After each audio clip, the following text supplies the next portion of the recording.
Hello and good evening everyone, guys. I welcome you all once again to this wonderful channel by Unacademy NEET English. I hope you all are doing great and have a good time. Well, my name is Kar Khurshid Alam and you can also call me KK sir. Before we move ahead, I want quick confirmation that if you can see me clearly and hear me clearly, let me know in the chats.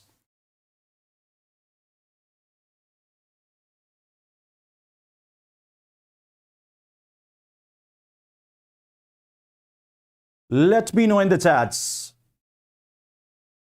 Am I audible and visible to each and every one?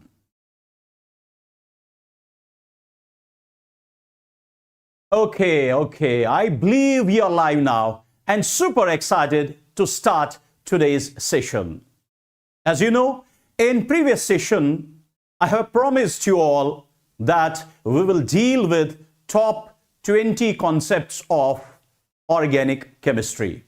We are already done with some of the concepts, and in today's session, we will do some more.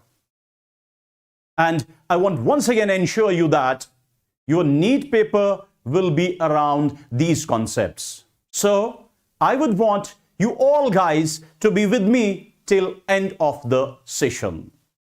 And I would want you to mark the attendance by smashing the like button. And do share this stream with everyone around. So without wasting time, let's get going, let's get starting. But before that, let me know in the chats, how is the Josh? Are you ready for today's session? Come on, let me in the chats. Are you ready for today's session? Come on, guys, let me know quickly. Let me know quickly. Are you excited and are you ready for today's session? Let me know quickly. Let me show some what we call fire emojis in the chats so that I can understand that Josh is very high. Come on, let me know in the chats. And I once again ensure you that this session is very important. These concepts are very important for you as per NEET examination is concerned. Okay, that's great. That's great.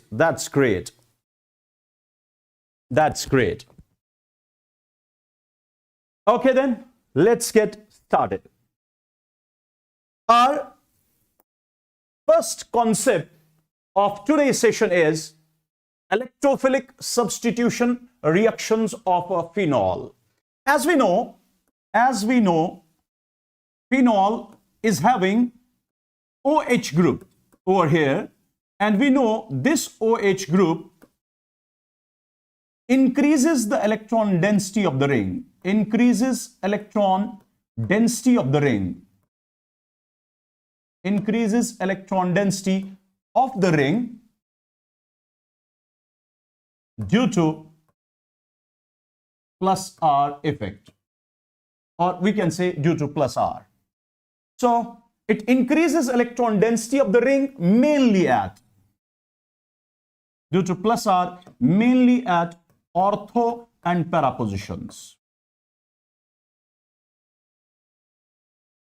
Hence, we can simply say such groups which increase electron density at ortho and para position, either due to resonance or due to hyperconjugation, such groups are basically ortho-para directing groups. So OH is an ortho-para directing group. So OH is an ortho-para directing group with respect to electrophile. So it prefers electrophilic substitution reaction at ortho and para position. Now, have a look. This is in general, but have a look. First of all, we will discuss its halogenation.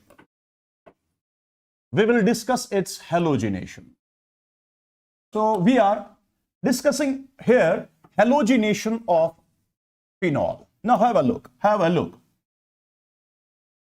Whenever we treat phenol, whenever we treat phenol with,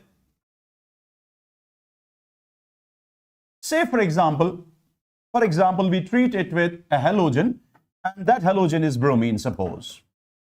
You can use bromine or you can use chlorine. Suppose halogenation of phenol takes place in non-polar solvents, or we can say less polar solvents, say for example what we call CHCl3, less polar solvent, or we can use CCl4, a non-polar solvent, or CS2. What will happen over here? Here monobromination or monohalogenation takes place. That means here halogenation takes place at ortho and para position as expected. So here halogenation takes place at ortho and para position as expected. But remember, para will be the major product and ortho will be minor product, because here it will be steric repulsion. You know that. After that, if we perform same halogenation, I mean say same bromination of phenol, but in polar solvents, say for example water. That means if we treat phenol with bromine water, I can say, then instead of monobromination, instead of monohalogenation, polybromination or tribromination, polybromination, or we can simply say tribromination takes place. That means it results in the formation of 2,4,6 tribromo-phenol. White precipitate of 2,4,6 tribromo-phenol is obtained. Now the question is, why is it so? Question is, why is it so? This is expected product. These products are expected, but this is not an expected product. But we can simply say that by changing solvent, we will get different products. So hence, we can simply say halogenation is solvent dependent. So halogenation of phenol is actually solvent dependent.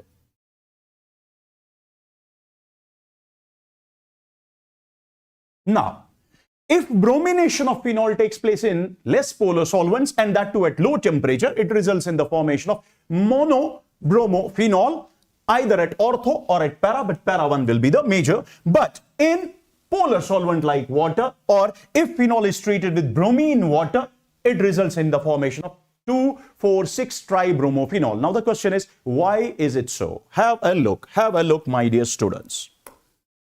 In aqueous solution, I mean say in water, we can simply write down in water, phenol is ionized. Phenol is ionized. And phenoxide ion is formed. And phenoxide ion is formed. Remember, this is very important. Phenoxide ion is formed. And the negative charge on oxygen of phenoxide,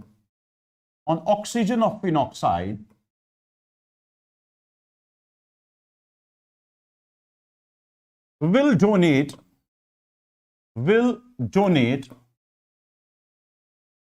electrons towards, or electron density towards benzene ring of, I mean say that aromatic ring of phenol, towards aromatic ring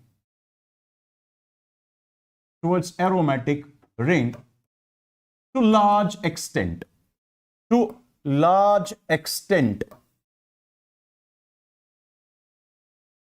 and hence activates the ring to large extent. What is meant by this? Have a look. My dear students, listen carefully. I mean to say, in less polar solvent, phenol remain as it is. So it is the oxygen which donates its electrons towards a ring and increases electron density of the ring. But in water, what happens is that phenol gets ionized and phenol is converted to phenoxide ion. But we know now this negatively charged oxygen donates electron towards the ring. It increases the electron density, but to large extent as compared to this oxygen. Hence, ring gets very much activated. That's why electrophile goes to both these ortho positions and para positions. I hope this is clear to you all. That's why bromine, Br positive, bromonium ion, and bromonium ion goes to both these ortho and para position. I hope this is clear to you all. Let me know in the chats, am I clear till now? Is this clear? Is this clear? Let me know quickly. Let me know quickly.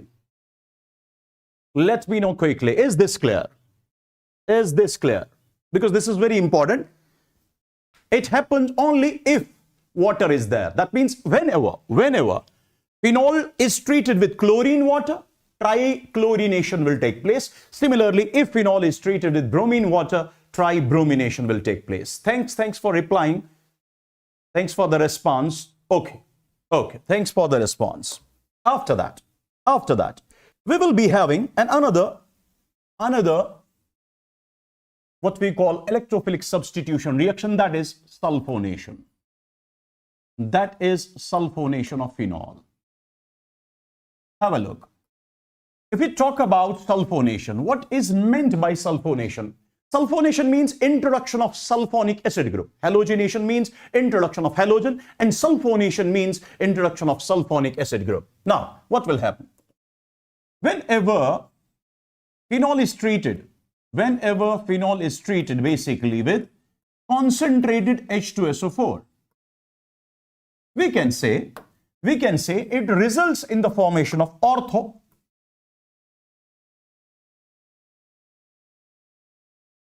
product as well as parasulfonated product, orthosulfonated product as well as parasulfonated product, like this.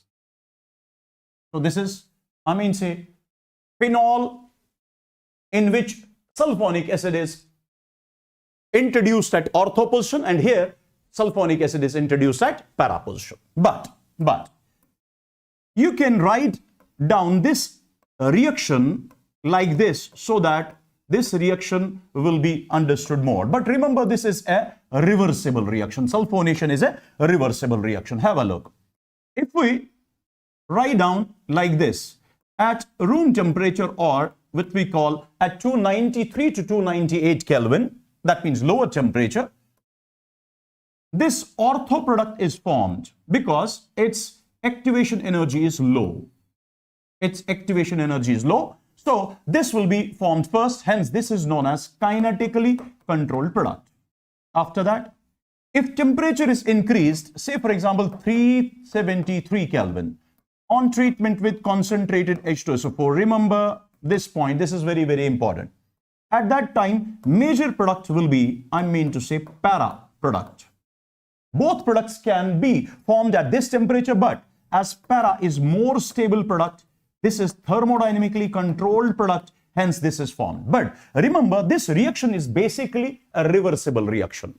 That means at high temperature, as they are in equilibrium with respect to each other, this is shifted towards this as this is more stable. That means at high temperature, it prefers to stay in, more thermodynamically stable product. So remember, at lower temperature, kinetically controlled product, ortho product is major product, and at high temperature, thermodynamically controlled product, that means para product is the major product.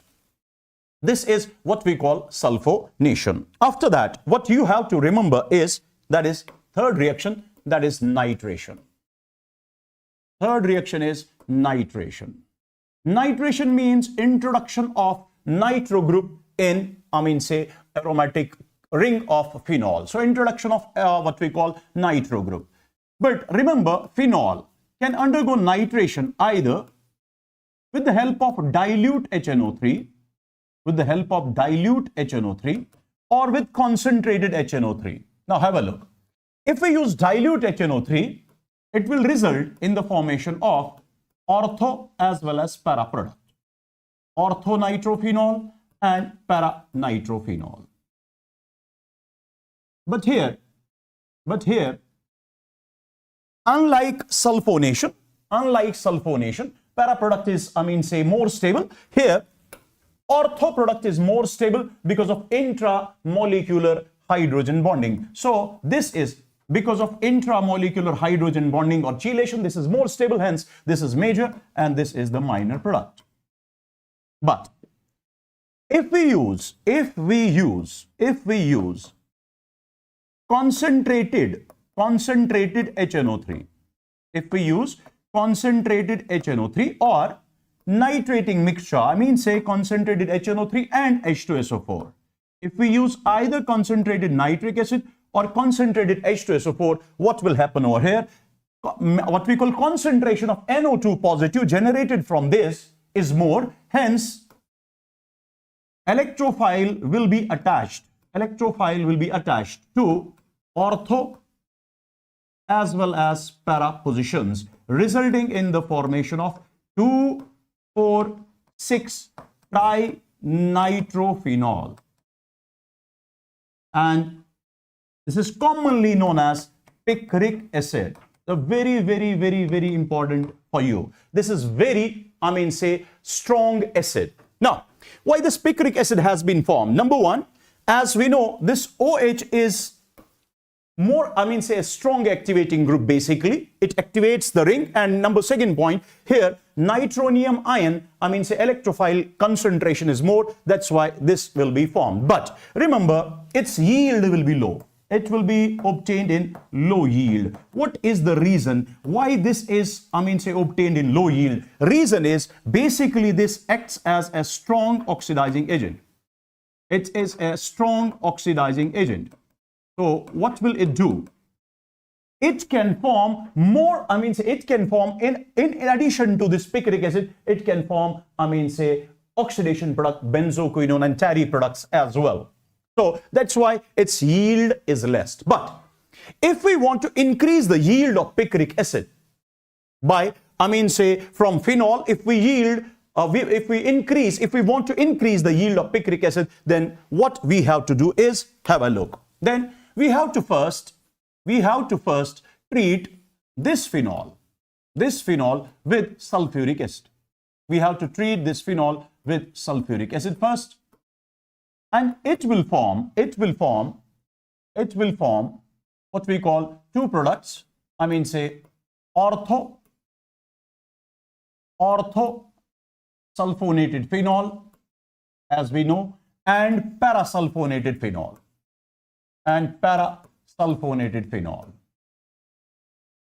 Orthosulfonated phenol and parasulfonated phenol. Then these on treatment with HNO3, concentrated HNO3. Have a look. What will happen? During this reaction now, simultaneous nitration as well as removal as well as replacement of these SO3H group by nitro group takes place. That means one, nitration, another replacement of this SO3H by NO2, replacement of this SO3H by NO2 and nitration at this position. That means in this fashion we will get picric acid, but its yield will be high now. So we will get high yield of picric acid. So here yield of picric acid will be more. Or we will be having another way like this. We will treat simply phenol first. We will treat phenol first. Let me write down over here its resonating structure, because I have shown resonating structures over here. So if we treat phenol with sulfuric acid, then we will convert it first into disulfonic acid like this. We will convert it into phenol 2,4-disulfonic acid. 2,4-disulfonic acid first. After that, we will simply treat this with concentrated nitric acid. Then this concentrated nitric acid, this reaction will be simply simultaneously what happens over here. One, it will be replacement of SO3H by NO2 and another nitration. So it will be nitration as well as replacement of SO3H by NO2 group. Hence we will get picric acid over here. we will get picric acid over here, and that too in high yield, because other products, I mean say oxidation products, will be not produced over here. So this will become in high yield. This will be obtained in high yield. I hope this is clear to you. And this equation, this reaction is given in NCERT as well. I hope this is clear till now. Let me know in the chats quickly. Am I clear till now? Let me know quickly. Let me know quickly. Because we have to, discuss different concepts, as well as we have to solve few questions as well related to these, concepts. Now, let me know in the chats. Am I clear? Am I clear? Come on, you have to be very much sincere during these sessions, because these are very, very important, and you will see that on 3rd May 2026, because in NEET you will see questions will be around, in your NEET paper questions will be around these sessions. Okay, that's great. That's great. Now, after this nitration, we will be having another, fourth reaction, and that reaction will be simply like this. That reaction will be Kolbe-Schmitt. That reaction will be Kolbe-Schmitt reaction, or we can simply say Kolbe's reaction. We can simply say Kolbe's reaction. Or, my dear students, we can say carboxylation of phenol. We can say carboxylation of phenol. We can say carboxylation of phenol. Have a look. Have a look. Very, very, very, very important reaction. Now, what happened over here? First, we will treat phenol with sodium hydroxide. We will treat phenol with sodium hydroxide. Now, what will happen? This sodium hydroxide will abstract this hydrogen, and we will get sodium phenoxide. Now, this sodium phenoxide is treated with carbon dioxide at a temperature of about 400 Kelvin and at a pressure of 4 to 7 atmospheric pressure approximately. Now, here what will happen? It will attack this carbonyl, this carbon dioxide, this carbon of the carbon dioxide, and this acts as an electrophile of this reaction, and this electrophile goes to or attacks this ring at ortho as well as para position, but we will get major product from ortho. That's why I am showing over here the mechanism for ortho only. Now have a look. So it will be like this. It will be like this. Now, this electrophile attacks this ring at ortho position, and it becomes CO minus and Na positive. Na positive is this. After that, this H will simply tautomerize, or it will, migrate, so that we will get an aromatic species like this. So we will get an aromatic species like this. So this is having C double bond O minus Na positive. Finally, what will we do? We will simply acidify this. So upon acidification, say for example, in presence of dilute NaCl, what will happen? It will accept this H, and this Cl and Na will be lost. So we will be having a product over here, and that product is what we call salicylic acid. This is known as orthohydroxybenzoic acid. Orthohydroxybenzoic acid, or simply this is known as salicylic acid. This is known as orthohydroxybenzoic acid or salicylic acid. So how can we write down this reaction in, one step? Have a look. We will write down this reaction in one step like this. It is phenol, which upon treatment, first with NaOH, then with carbon dioxide, and then acidification, results in the formation of,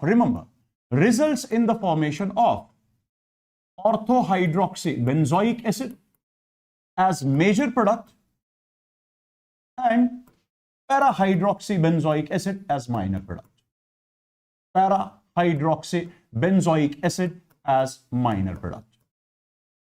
As this is orthohydroxybenzoic acid, also known as salicylic acid, major product, and reason is chelation or intramolecular hydrogen bonding. That's why I have shown mechanism for this only. Now, let me know quickly, am I clear till now? Let me know quickly, am I clear till now? Let me know quickly, am I clear till now? My dear students, let me know quickly. Let me know quickly. Am I clear? Am I clear till now? Come on, come on. Thank you, Rufi. Thank you, Asad. Thank you, Shafkat.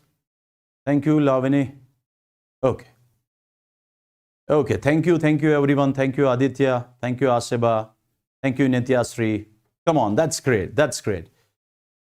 Yeah, thank you. Thank you. And I will be sharing this PDF of today's session on Telegram channel of Unacademy. Okay, that's great. That's great. That's great. Now, so after doing these four, I mean to say electrophilic substitution reactions, we will be having few questions over here. First question is bromination of phenol with Br2 in CS2. Let me tell you, CS2 means less polar solvent or a non-polar solvent. At low temperature gives, at low temperature, what we call phenol upon halogenation in presence of what we call this CS2, CCl4, CHCl3. That means less polar or non-polar solvents give a mixture of ortho and para. This is ortho-bromo, this is para-bromo, this is 2,4,6-tribromo. No. Hence, we will get mixture of ortho and para-bromophenol. Very, very simple. After that, nitration of phenol with concentrated nitric acid gives picric acid, 2,4,6-tribromophenol. No, here it is picric acid, so we will get picric acid. After that, halogenation of phenol in non-polar solvent gives monobromophenol, okay? While in water gives tribromophenol. This is because, why in water it gives tribromophenol? Because it results in the formation of phenoxide ion, and then that negative charge present on oxygen of phenoxide ion will simply donate electron towards benzene ring or that aromatic ring of phenol and increases electron density or activates that ring. Now, so it says that water increases electrophilicity. No. Water decreases temperature. No. Water decreases activating power. No. In water, phenol is more activated due to phenoxide ion formation. Exactly, it's because of this reason. After that, we will be having, consider the following sequence of reactions. Phenol on treatment with NaOH, CO2, and then H positive. This is simple, very, very simple. It's not aspirin, it's not salicylaldehyde, it's salicylic acid. It's not sodium benzoate, it's salicylic acid or orthohydroxybenzoic acid. So this is our answer. After that, the reaction of phenol with concentrated H2SO4 at 373 Kelvin. That means at high temperature predominantly yields benzene sulfonic acid, no. Orthophenol sulfonic acid, no. Phenol, sulfonation of phenol can give two products, that's orthophenol sulfonic acid and paraphenol sulfonic acid, but this will be major at lower temperature 293 and at higher temperature this is predominantly, predominantly present in more yield. That means this is major.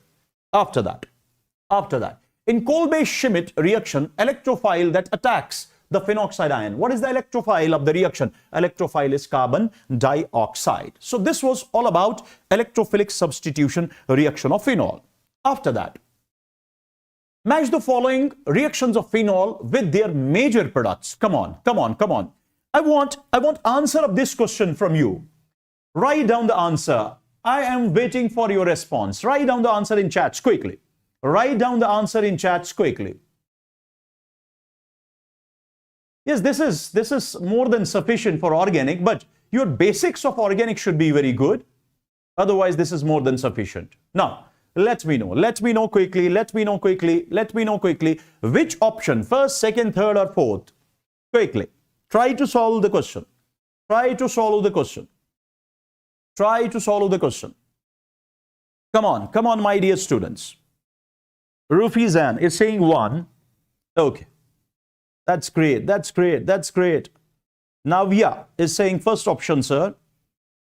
At the rate of AA, GM, 8 CG is 1. Kanmani, option 1. That's great. Asant Ali Khan, 2341. 2341. That means first option. Okay, that's great. That's great. That's great. So should I watch your one-shot lecture, or this is enough for organic? No, you can see both of these. One for one shot, you can you will be very much confident that you can do say best in organic chemistry. But this is also enough. But you should watch both these lectures, one shot as well as this. Now have a look. So it's bromine water, reaction of phenol with bromine water, reaction of phenol with bromine water. That means bromine and solvent is water. It will give 2,4,6-tribromophenol. That means P will give 2. P2. That means first option is the right answer. No need to go through, say what is Q, what is R, what is S, because your first P1, P4, P3, P2, this is the, option which is matching. But we can see this one. Dilute HNO3. When phenol treats with dilute HNO3 and that too at 293 Kelvin, it is simply what we call option number orthonitrophenol and paranitrophenol. But major product at that time is orthonitrophenol. It's orthonitrophenol. So dilute HNO3, it's not paranitrophenol generally, it is this one generally. So it's not paranitrophenol generally. After that it's concentrated. Okay, so it is generally this. Why? Because of what we call chelation or intramolecular. Say this is major and this is minor. Now, concentrated H2SO4, 373 Kelvin. Concentrated H2SO4, it will be paraphenol sulfonic acid, obviously. Then it's Kolbe's, what we call reaction. It's Kolbe's reaction simply. So it is orthohydroxybenzoic acid. So P will give 2, Q 3, then R, what we call 4, and S, it's 1. So this was all about electrophilic substitution reactions. Another very, very, very important reaction is Reimer-Tiemann reaction. Now have a look. What is this? It is simply reaction of phenol. It's simply reaction of phenol with chloroform. Reaction of phenol with chloroform in basic medium, generally at a temperature of 340 Kelvin round. Now it will simply form this one. It will simply form ONA and this as an intermediate CHCl and Cl. After that we'll lose water molecule as well, because oxygens we were having 2 and 3. So this is 1 and 2. Okay. Now have a look. I will show mechanism of this part as well. After that, it's like this. After that, it is simply like this. Treat this with NaOH, or basic hydrolysis will take place. Now, these OH will replace these two Cl groups, and that means twice NaCl will be lost. So here it will be OH and OH, but 2 OH on same carbon will lose water molecule, and finally it will result in the formation of this one. C double bond O and H. This is having negative and positive. Finally, it will undergo acidification. And it will result in the formation of salicylaldehyde. Or orthohydroxybenzaldehyde. So this is orthohydroxybenzaldehyde, or simply we can call it as salicylaldehyde. Okay, now if we want to write down this reaction in one step, how will we write? We can write down this in this fashion. This is actually phenol, reaction of phenol with chloroform in basic medium. Say for example NaOH, number 1, and number 2 is after that acidification. So it will result in the formation of orthohydroxybenzaldehyde as well as parahydroxybenzaldehyde. But remember But remember, this para-hydroxybenzaldehyde will be present in smaller amounts, and this one, that means ortho-hydroxybenzaldehyde or salicylaldehyde, is major product because of chelation. Now, what is the mechanism of this reaction? I mean, say for this part, because afterwards, mechanism is very simple. OH will attack, Cl will leave, OH will attack, Cl will leave. So, two OH groups will be there. It will lose water molecule. It results in the formation of this. After that, it will abstract H from Cl and it will result in this. Now, I'm going to show mechanism for this step. Have a look. Have a look. Have a look. Mechanism for first step is like this. Because after that, no need of mechanism because it's already shown in this slide. Now, have a look. First of all, we know chloroform is there. So what will happen? Base will simply abstract this hydrogen, acidic hydrogen, and it will result in the formation of this one, and we will get a very stable carbanion. Why this carbanion is very stable? Because of two reasons. One, minus I of chlorine, and second, this chlorine is having vacant d orbital. That means back bonding is also there. So this is very stable. So it will result in the formation of this carbanion. After that, as we know, Cl is a good leaving group, so it will leave.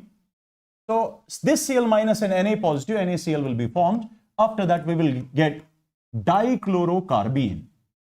Now this dichlorocarbene is formed first from dichlorocarbene is formed from, I mean, say, chloroform and in presence of base. Similarly, in presence of base, phenol. In presence of base, I mean, say, NaOH, I mean, say, this NaOH will abstract hydrogen and it will result in the formation of sodium phenoxide. So it will form sodium salt of phenol.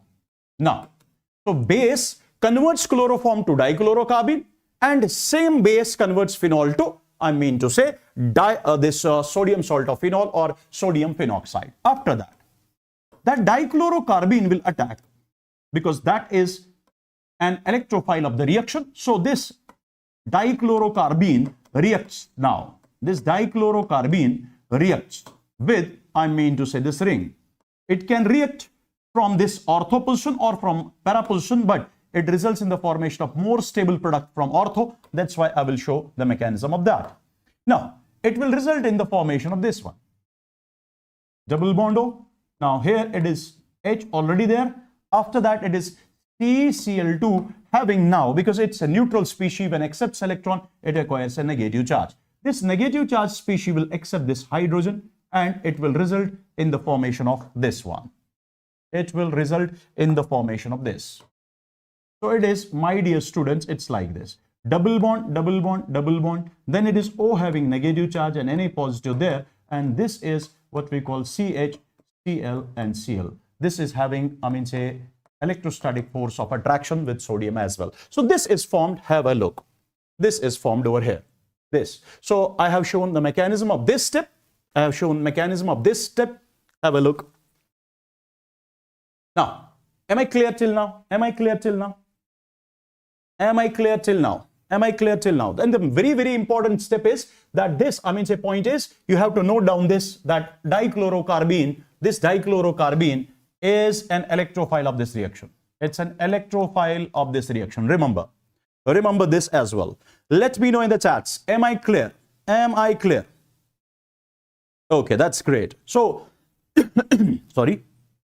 After that, one more point you have to remember. So, another point is like this. If CCl4 is used, instead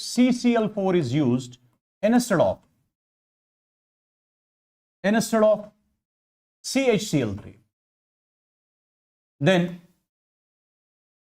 salicylic acid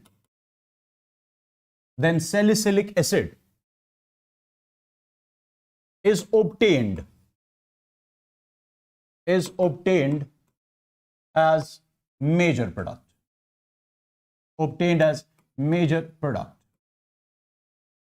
in Reimer-Tiemann reaction.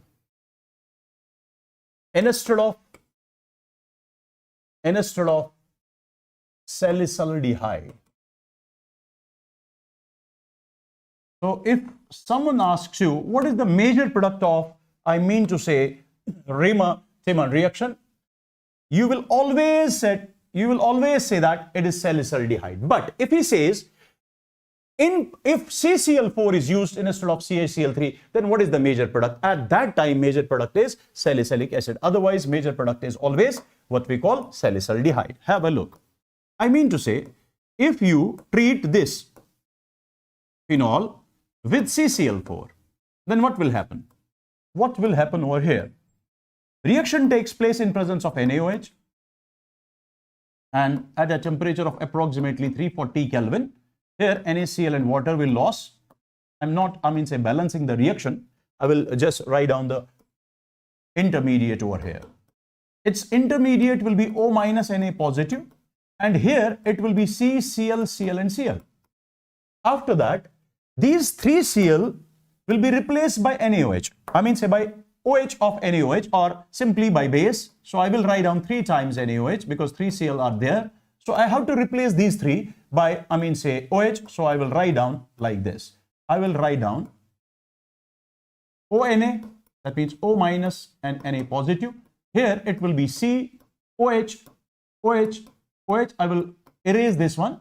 But what will happen? It will lose water molecule. 2 will form, C double bond O. So let me show that. And another third OH will be there as such. So it will result in the formation of C double bond O, OH. Finally,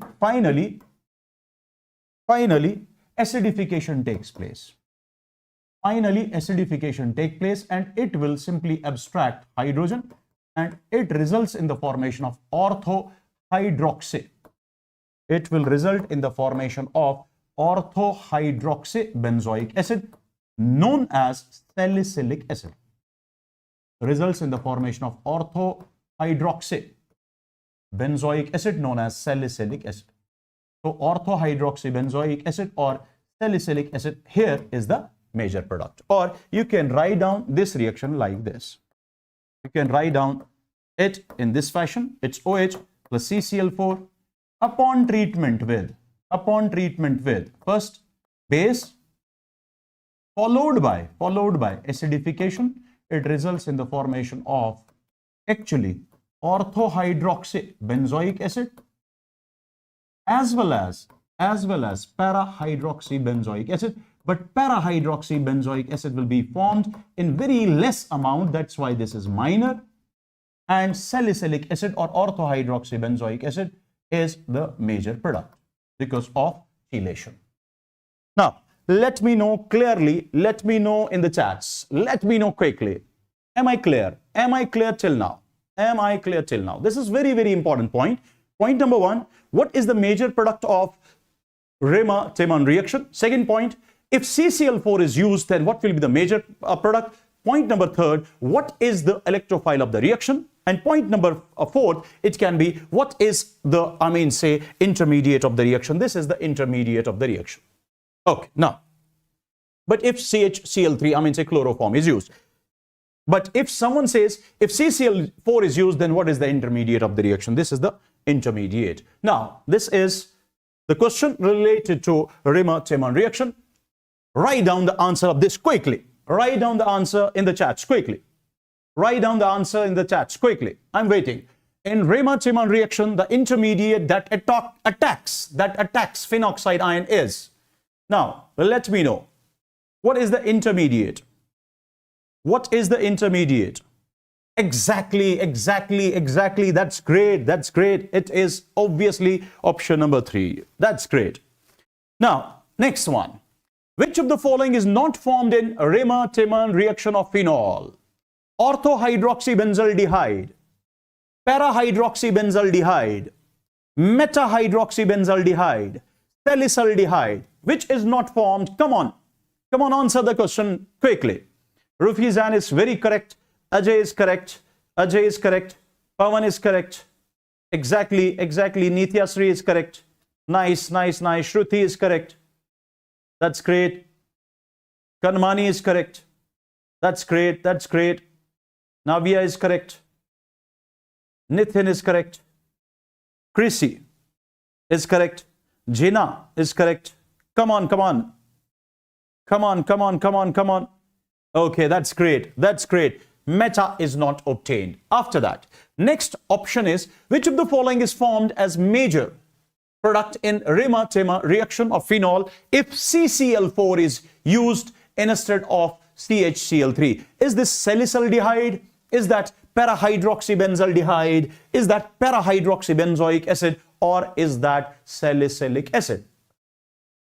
Waiting for your reply. Answer the question quickly. Answer the question quickly. Rufi is exactly correct.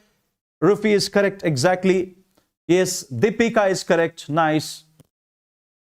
Shafkat is correct. Exactly, exactly, exactly. Pawan is exactly correct. Vanilla is correct. Nice. That's great. That's great. Harsha is correct. Nice. Shruti is correct. Kanmani is correct. God bless you all. God bless you all, my dear doctors. Come on. So, yes, this is the right answer. After this, we will be having another important concept or another important reaction. That's Williamson's synthesis or Williamson's ether synthesis. What is this? This is simply reaction of alkoxide or reaction of phenoxide. Listen carefully. It is a reaction of alkoxide or phenoxide. You can say sodium alkoxide, potassium alkoxide, but it is alkoxide. Similarly, phenoxide, reaction of alkoxide or phenoxide with alkyl halide. Let us suppose to differentiate this alkyl and this alkyl, I will put over a bar on this alkyl. After that, it is simply like this. So reaction of alkyl halide with either alkoxide or phenoxide, or we can say reaction of alkoxide with alkyl halide or phenoxide with alkyl halide. It's a normal SN2 reaction. It's a normal SN2 reaction. What will happen? This nucleophile will attack and this leaving group will leave. Nucleophile will attack and leaving group will leave. This is very, very, very simple reaction. So what will be the product? ROR prime. That means ether is formed. ROR prime. Ether is formed. And this is the side product. Similarly here, PHOR. That means once again ether is formed. So what is Williamson synthesis or Williamson ether synthesis? It is simply a SN2 reaction. It's simply an SN2 reaction during which alkoxide or phenoxide reacts with alkyl halide, resulting in the formation of ether. I hope this is clear. Now, as this is SN2 reaction, so can we say this R or this R cannot be tertiary or simply tertiary alkyl halides? Tertiary alkyl halides. Tertiary alkyl halides do not show Williamson's synthesis. Do not show Williamson's synthesis.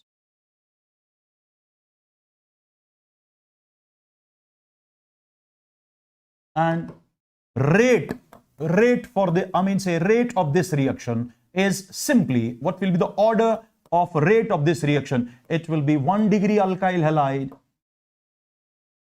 halide greater than 2 degree, greater than 3 degree. As this is SN2 reaction, even we can simply say 3 degree will not show this reaction. Similarly, aryl halides also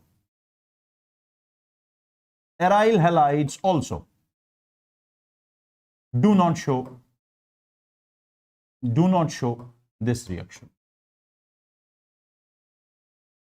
Now, what is meant by aryl halide, in which halogen is directly attached to aromatic ring, directly attached to, say, for example, benzene ring? I hope these points are clear to you.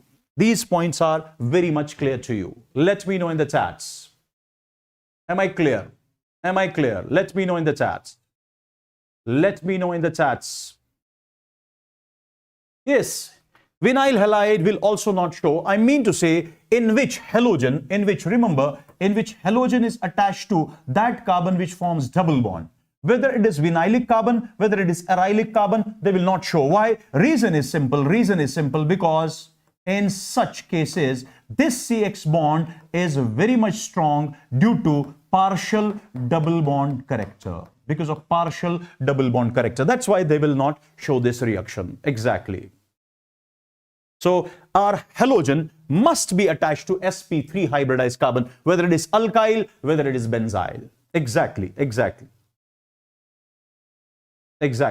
Now, here is the first question. The given reaction is called as,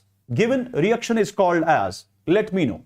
Given reaction is called as, this is ethoxide, sodium ethoxide, and this is ethyl bromide, resulting in the formation of ether. So alkoxide on treatment with alkyl halide, resulting in the formation of ether, is simply Williamson synthesis. But before moving forwards, I will show some more things over here first. If, say for example, suppose ether is given. You will be simply given the product and you have to find out the starting material. I mean, say alkoxide and what we call alkyl halide. What you have to do is, first of all, you just look towards this ether. Which type of ether is this? This is symmetrical ether. This is symmetrical ether. Have a look and listen carefully. This is symmetrical ether. Now we have to form this one from reagents, but we don't know what are the reactants. So we have to find out the reactants. Have a look what we will do. We will simply break one of the carbon and oxygen bonds. Whether this or this, because this is symmetrical. So we will break this. Put a negative charge over here and put X, to this. That means the alkoxide and halide from which this has been obtained will be this one. This will be CH3O minus and it will be XCH3, CH3X. This is very simple. But if you are having an unsymmetrical aliphatic ether like this, then can I say this can be obtained?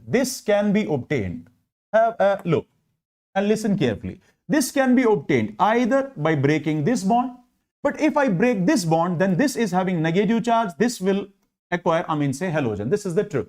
Now, can I say it can be obtained from this one? Have a look. It can be obtained from this one. This is, say for example, path 1. Suppose this is the path 1. Another similar ether can be obtained.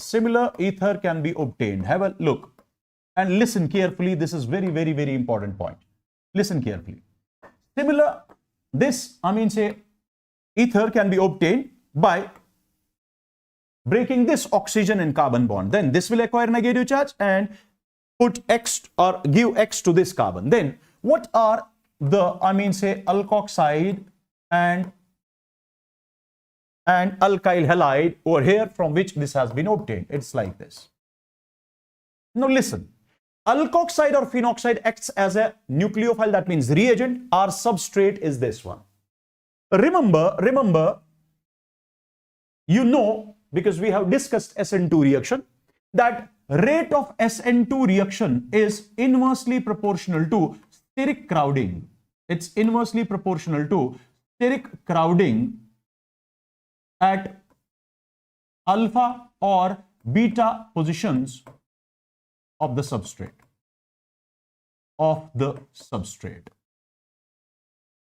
Now listen carefully.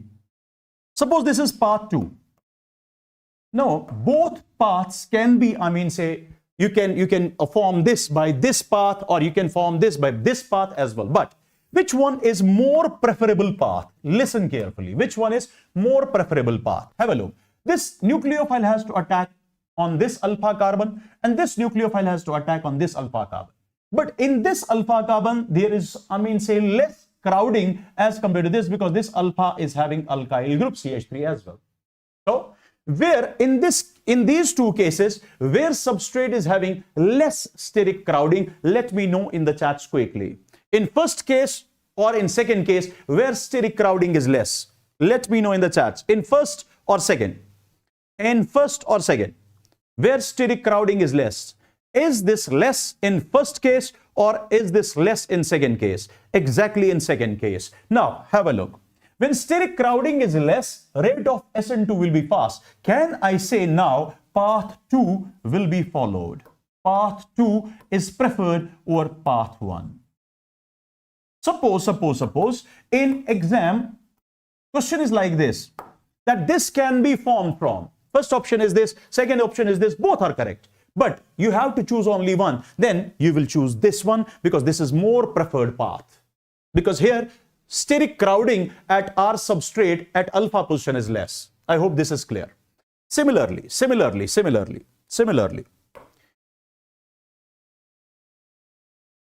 if you look towards this ether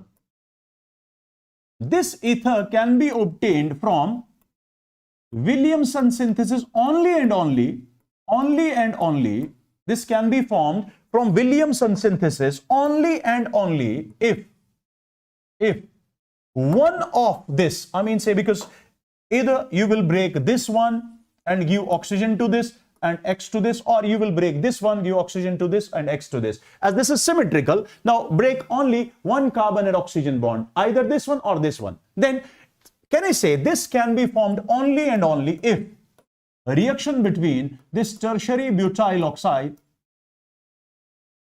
and what we call tertiary alkyl halide, then this can be obtained, otherwise it can never be obtained. Now tell me, can I say this is tertiary alkyl halide? We know tertiary alkyl halides never show SN2 reaction, as this is an SN2 reaction. Now let me know in the chats, can we prepare this ether during Williamson synthesis? Answer is big no. Am I clear? Am I clear till now? Let me know in the chats quickly. Am I clear till now? Let me know in the chats quickly.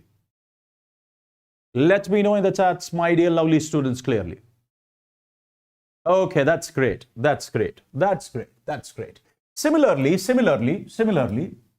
if we are having this one, aromatic ether in which oxygen is attached on both sides by, I mean say, aromatic ring, then if we want to prepare this, what we have to do is we have to form it from this. I mean say we have to form it from phenoxide ion, or we can write down sodium phenoxide, potassium phenoxide. So phenoxide and what we call aryl halide. But we know aryl halides do not show SN1 or SN2 reaction. They will never show, I mean to say, nucleophilic substitution reactions under normal conditions. They can show, but only in drastic conditions like Dow's process. Now, so can I say this is aryl halide, and aryl halides do not show this SN2 reaction. I mean to say, aryl halides do not show Williamson synthesis. Hence, we cannot form this type of ether or this type of ether as well. So, questions which an examiner can frame will be like this. Either it will show like this plus this gives. So you have to find the product, reactants will be there. Either it can simply tell you that which of the following cannot undergo, which of the following halide cannot undergo, I mean say this SN2 or this Williamson synthesis. It can be aryl halide, it can be tertiary alkyl halide, it can be vinyl halide. So it can be any halide in which halogen is attached to sp2 hybridized carbon. Then it can simply give you the product and will say that choose what will be the reactants from which reactant this can be obtained. That means a retro of this reaction will be question will be asked from retro of this reaction. After that, examiner will give you simply the options, and the question will be like this: which one of the following ether cannot be prepared from Williamson synthesis? So you must know that which ether can be prepared and which ether cannot be prepared. So I hope Williamson ether synthesis is clear to you. Now after that, to prepare ethyl phenyl ether, I mean say this one. It's phenyl and ethyl attached to, I mean say, oxygen. Ethyl phenyl ether, the correct pair is, now tell me, as this is what we call an unsymmetrical ether. If I broke this is phenoxide and this is ethyl halide. But if I broke this, can we broke this? Answer is no. Why? Because whenever oxygen is attached to benzene ring, whenever oxygen is attached to double bond, that double bond is very stronger bond because of resonance or due to partial double bond character. That's why we will break this, we will not break this. So the simple, I mean to say, product formed will be that, from which this ether will be formed will be simply CH3CH2X and phenoxide, or it can be sodium phenoxide. So C6H5ONa and CH3CH2. C6H5, this is the right answer. This is the right answer.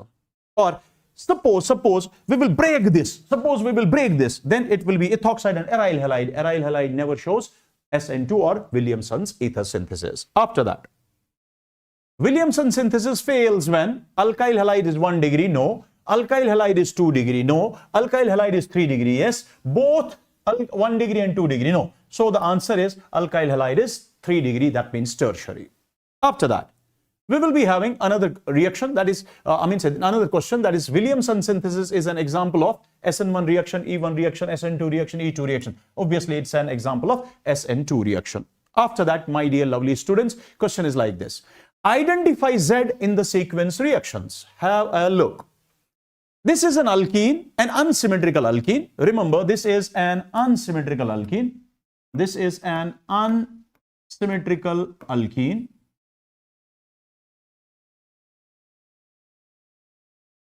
And here reagents are B2H6, H2O2, OH minus.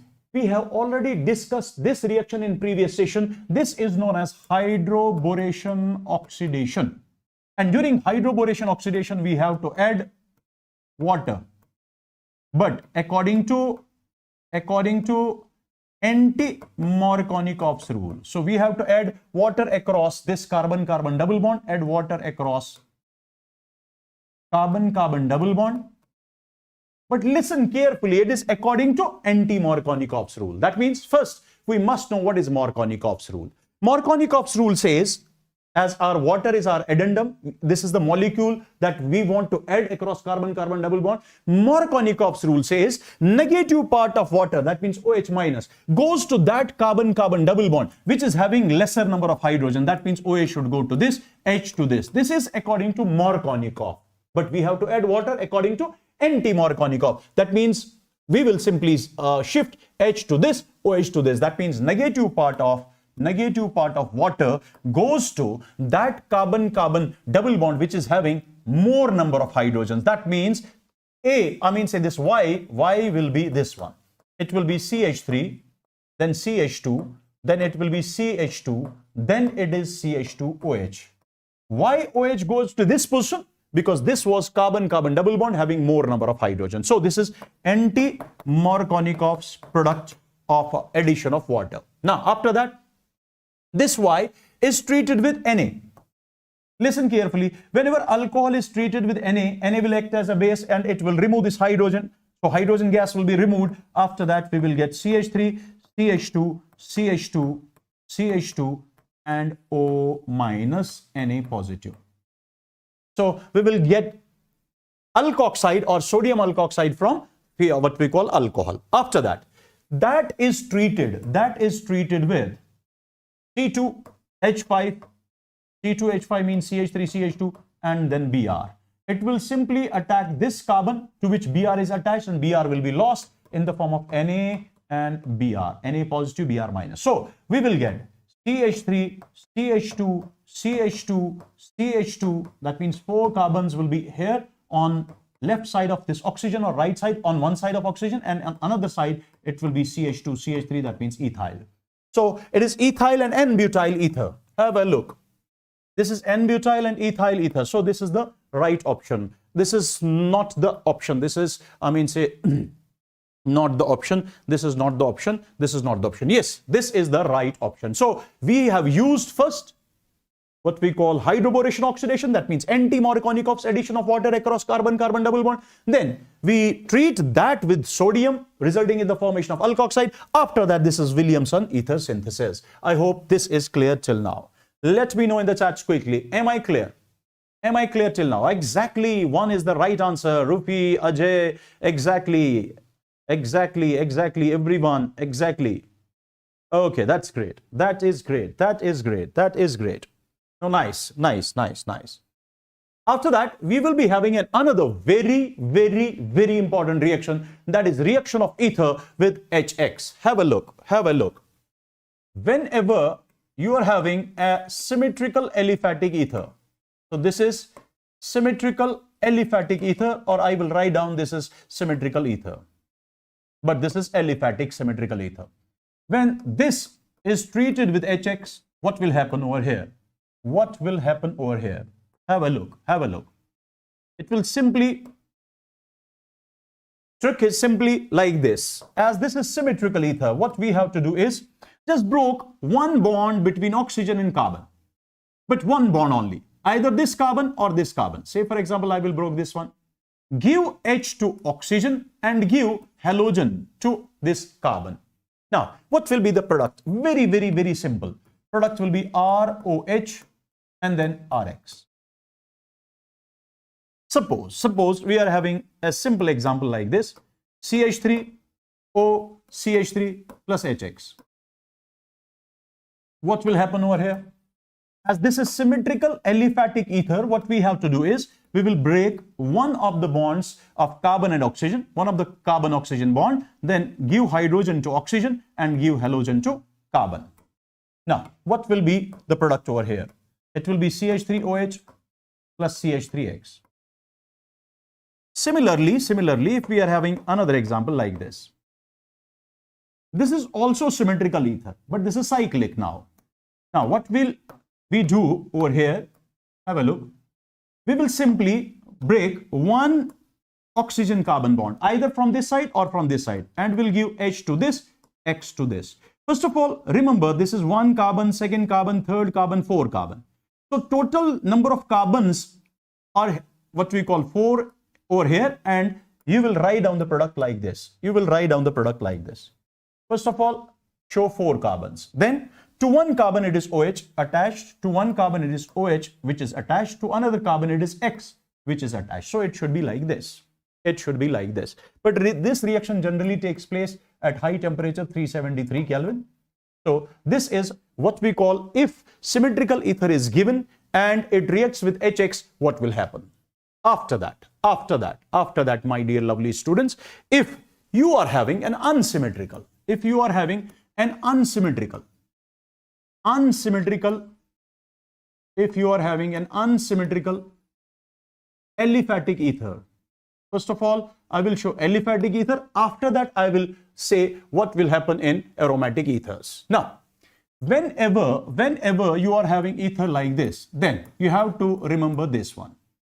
If neither R nor, say R prime is equal to tertiary, neither this is equal to tertiary, neither this is equal to tertiary. That means this alkyl can be methyl or primary or secondary but not tertiary. Similarly, this can be methyl or primary or secondary but not tertiary. For example, if R is not equal to tertiary and R3 is also not equal to tertiary, then addition of HX, then addition of or reaction, we will write down simply, then this reaction takes place, via SN2 mechanism. That means that clearly indicates that this reaction is basically nucleophilic substitution reaction. So this takes place via SN2 mechanism, and at that time trick is that you have to attach halogen, that means X, to smaller alkyl group. You have to attach this to smaller alkyl group. For example, we will be having like this: CH3O, CH2, CH3. This is an unsymmetrical ether, and we want to react it with HX. Remember, as this is not tertiary alkyl, this is not tertiary alkyl, reaction will be simply SN2. And what we have to do is, we have to check, is this smaller alkyl group or this is the smaller alkyl group? We know this is the smaller as compared to this. Then what we have to do is give halogen to smaller alkyl group. When you give halogen to smaller alkyl, that means you have to break this bond. That means you have to give hydrogen to this. So the product of this reaction will be simply CH3X and CH3OH. Similarly, if I write down another example like this, CH3O, CH, CH3 and CH3. And it's treated with HX. Reaction is once again SN2 because this is secondary, not tertiary. This is methyl, not tertiary. So once again, what we have to do is we have to give halogen to smaller alkyl group, and then we will break carbon of that alkyl group. We will break a bond of oxygen and carbon of that alkyl group, and we will give hydrogen to oxygen. This is the trick. So what will be the product over here? Product will be CH3X plus it will be CH3, then CH, then CH3 and then OH. Now let me know in the chats, am I clear till now? Let me know in the chats, am I clear till now? Let me know quickly. Let me know quickly, my dear students.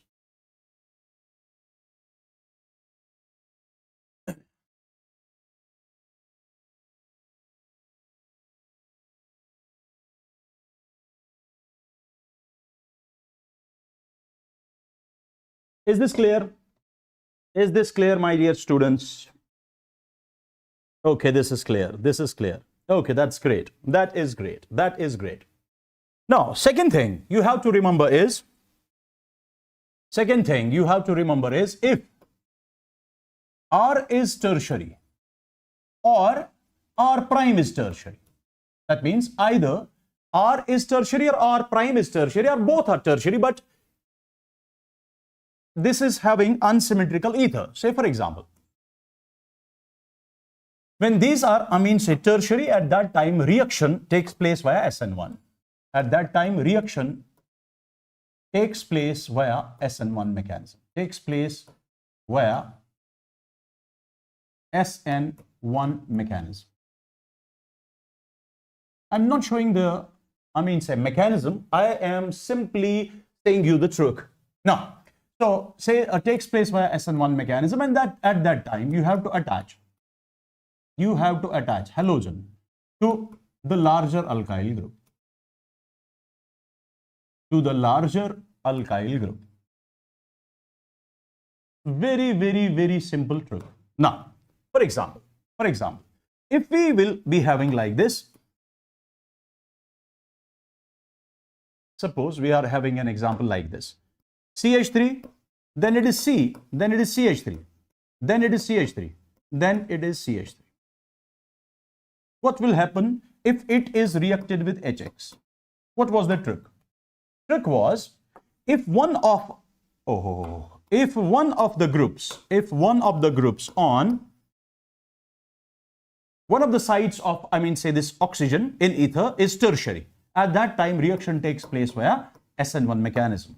But we have to give X to the larger alkyl group, and larger alkyl group is this, give X to this carbon and then break this bond, give hydrogen to this. So what will be the product?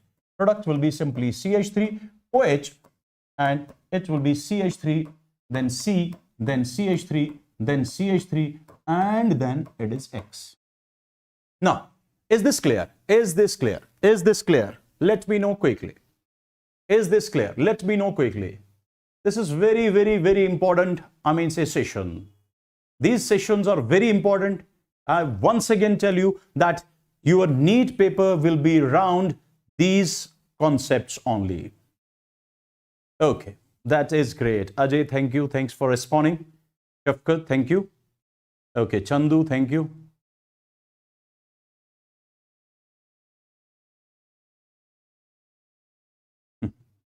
Okay, that's great. That's great.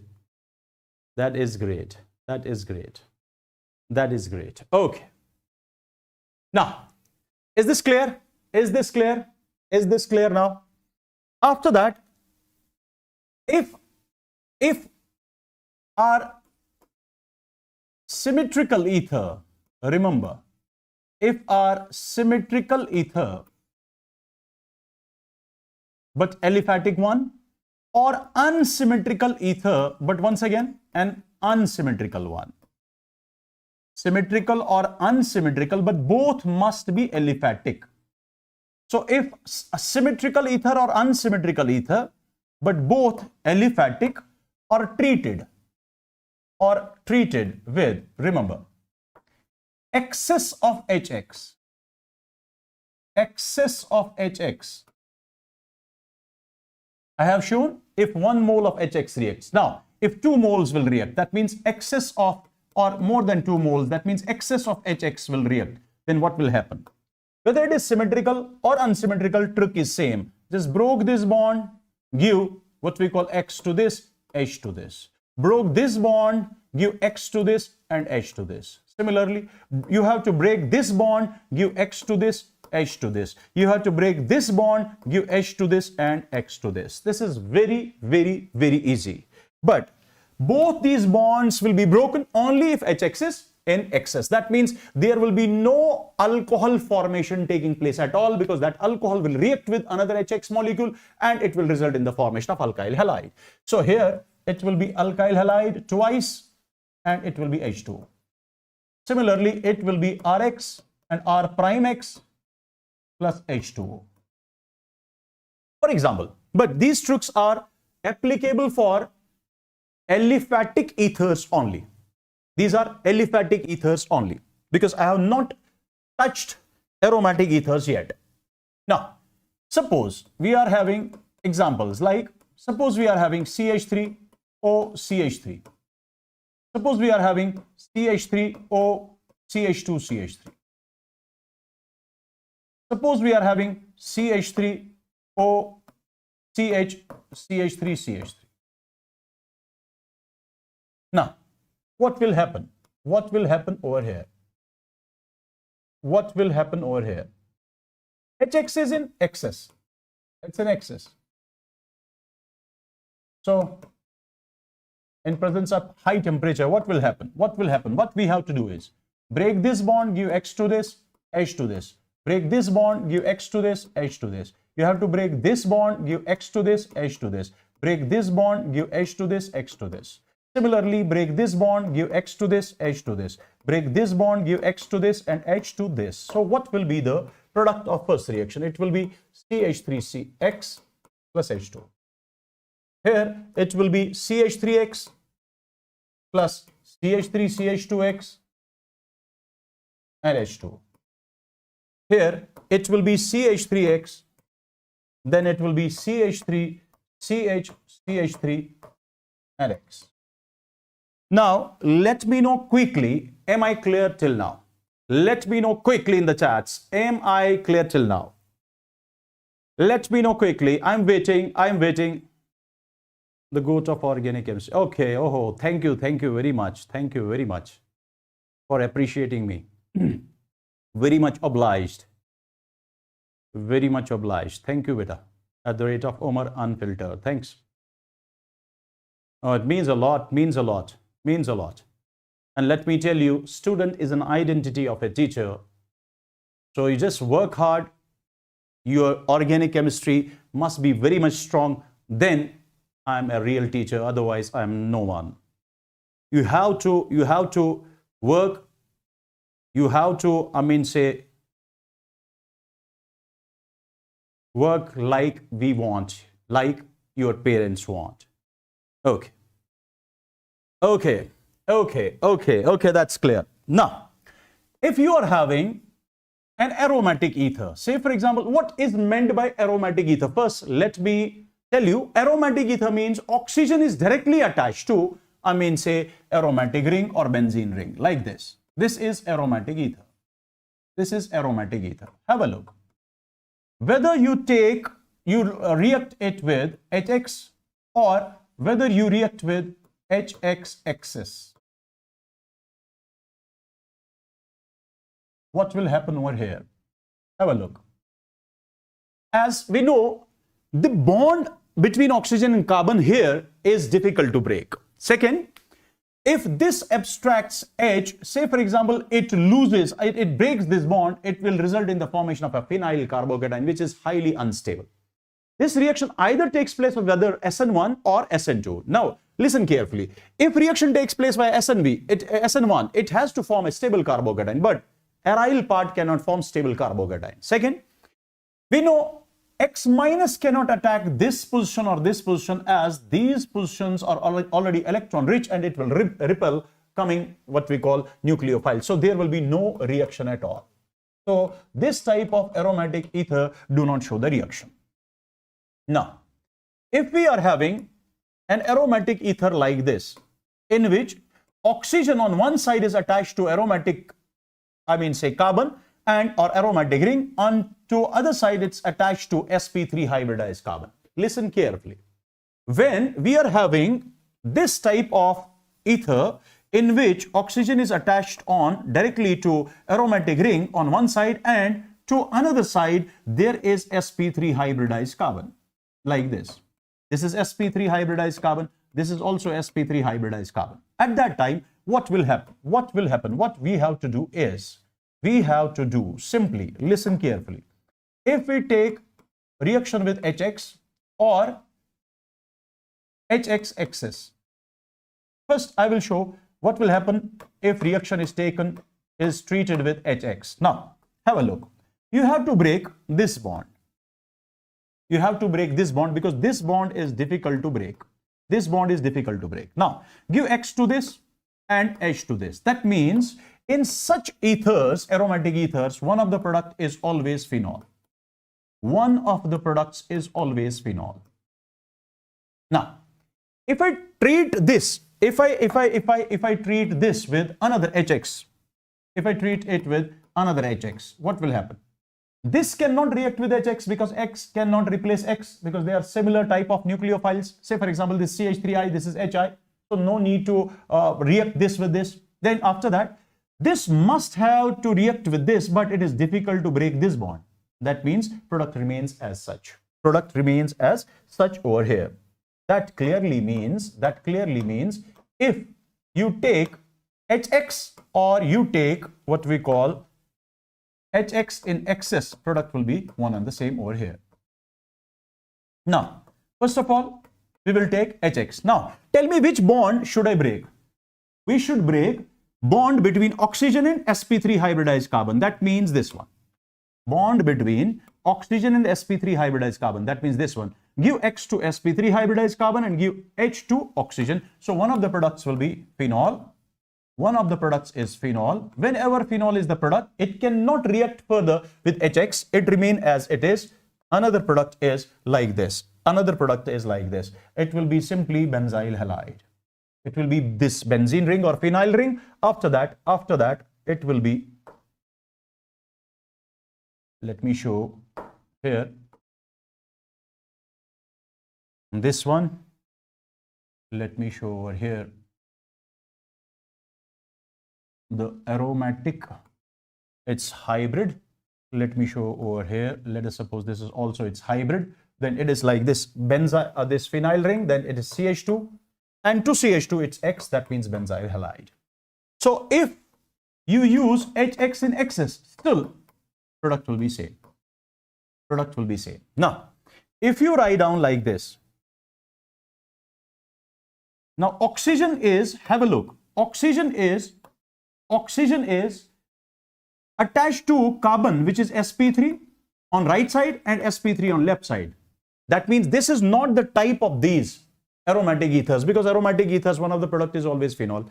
This is oxygen which is attached to two carbons, and both these carbons are sp3 hybridized carbons. Then what will happen if it reacts with HX? Then you have to break bond in such a way, because I will break this bond. Why? Because it results in the formation of a carbocation. And that carbocation is resonance stabilized carbocation. That means it will prefer SN1 reaction. When it prefers SN1 reaction, X will be, attached to this one, and H will be attached to this one. So the product of this reaction will be like this. Product of this reaction will be like this. It will be benzyl halide and it will be CH3OH. Now, but here O is attached to sp3. If I treat this with HX, it will replace this OH and X will be there. That means here trick will be same. That means if you are having an unsymmetrical ether or symmetrical ether, but in those ethers oxygen is attached to sp3 centers, then if HX is taken in excess, what we have to do is we have to simply break this bond, give X to this, break this bond, give X to this, and 2 hydrogens to this. That means product of this reaction will be simply like this. It will be CH2X plus CH3X, and then it will be H2. So where product will be same if you use 1 mole of HX or you use HX in excess, where product will be same if one of the products is phenol. That means in those cases which are aromatic ethers, but those aromatic ethers in which one oxygen is attached to benzene ring or sp2 hybridized carbon, that means double bonded carbon on one side and sp3 hybridized carbon on another side. Let me know in the chats quickly, am I clear till now? Let me know in the chats quickly, am I clear till now? Ajay is saying crystal clear. Thank you, beta. Thanks for respond. Now, let me know quickly at the rate of busy person. Clear, sir. At the rate of Chandu. Clear, sir. Kirthana. Clear, sir. Keshafkat. Clear, sir. At the rate of Krisi. Okay, sir. At the rate of Aditya Gopala. Clear, sir. Great, great, great. May God bless you all. May God bless you all. Okay, that's great, Rupi, Srini, Srinivas. That's great, Gangadhar. Great. Now, after this reaction, we will be having few questions. And questions are like, among the following ethers, which one will produce methyl alcohol? Methyl alcohol means CH3OH. On treatment with hot concentrated HI, it's not in excess. It is not written in excess, so it's not taken in excess. Now, which one will form, I mean to say, methanol or methyl alcohol? Now, let me know in the chats. Let me know in the chats quickly. Let me know which can form methyl alcohol. Which can form methyl alcohol? I'm waiting. Come on. Ajay, that's great. Ajay is very correct. 4 is the right answer. Have a look. This is not a tertiary alkyl. Neither this is a tertiary alkyl. That means it goes via SN2 mechanism. So if it goes via SN2 mechanism, X goes to smaller alkyl group. That means X goes to this and this will become OH. So this is not methyl alcohol. Similarly, this is, X goes to this one and this bond will be broken and H goes to this, because once again, neither this is tertiary nor this is tertiary, so it's an SN2 mechanism. Similarly, this is not tertiary, so SN2 mechanism, X goes to smaller, H goes to this oxygen. But here it's a tertiary. Whenever tertiary is there, so you have to give X to large, that means tertiary, as compared to this one, this is large, give X to large alkyl carbon and then H to this. That means this is forming CH3OH. So this is the right answer. I hope this is clear to each and every one. Let me know quickly, is this clear? After that, the major product TND formed in the following reactions respectively are. Now, so these are aliphatic ethers. You have to break this bond, give X to this, H to this. You have to break this bond, give X to this, H to this. Now, what are the products? X here is I. So here I will write down like this. Here it will be like this. It's I.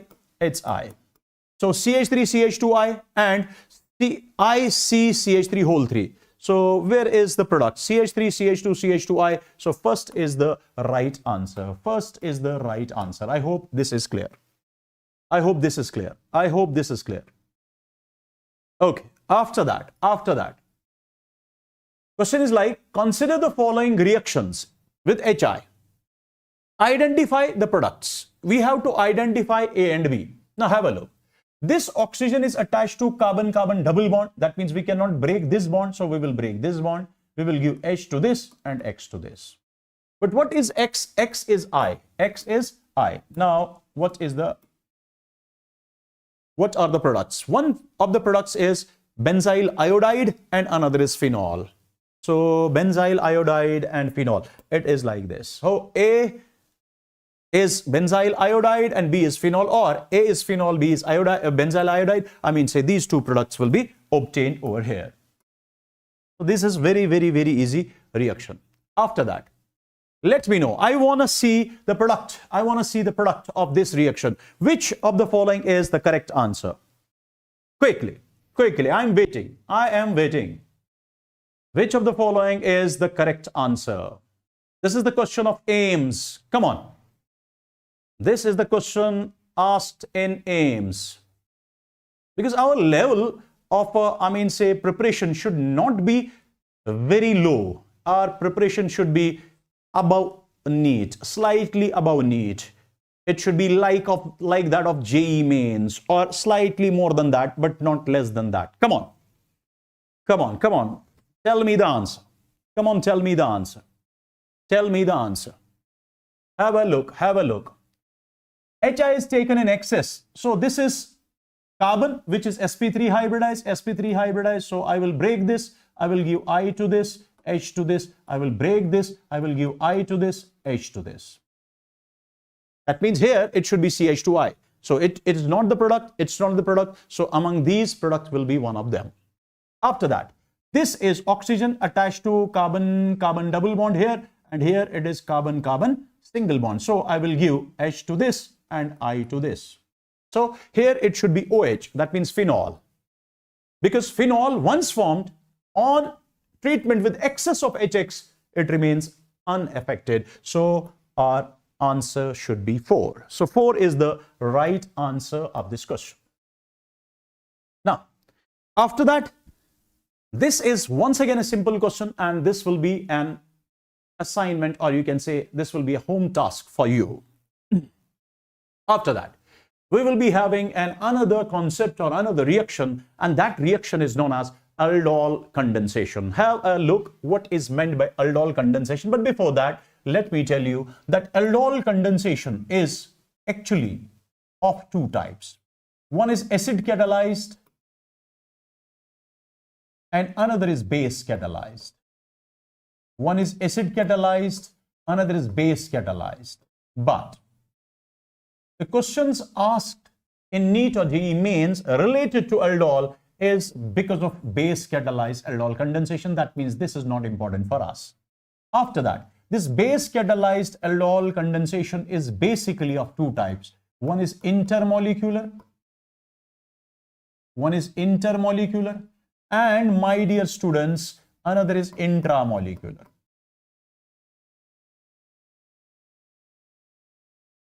And intermolecular is further of two types. One is simple or self. Another, my dear students, is, remember, that is mixed or crossed. Mixed or crossed. Now, listen carefully. The substrate of this reaction is either aldehyde or ketone. So for aldol condensation, aldehyde or ketone must contain at least 2 alpha hydrogens for aldol condensation, not for aldol reaction. For aldol reaction, aldehyde or ketone must contain only 1 alpha hydrogen. Basically, it's not alpha, it's actually acidic hydrogen. But you just remember alpha hydrogen because your NCERT has talked about that alpha hydrogen only. Now, so this is, say substrate. After that, the base used in this reaction, say reagent, the base used generally is either 10% NaOH or KOH. Or we can say it is dilute NaOH or KOH. Dilute NaOH, or we can say dilute KOH. Or we can simply say it is BaOH whole 2, or we can say it is CaOH whole 2, or we can say it's aqueous Na2CO3. So these are the reagents, or these are the bases which we can use over here. So have a look. I will show you some simple example like this, but we will start this reaction from simple or self intermolecular aldol condensation. Have a look. Dear students, you must remember, whenever aldol condensation takes place between two molecules and both these carbonyl molecules are similar, at that time we call this reaction as simple or self. Say for example, if we were having CH3CHO, remember, I will write down here, if we are having CH3, C double bond O and H, and another is similar molecule, and I will write down that in this fashion, CH3, C double bond O and H.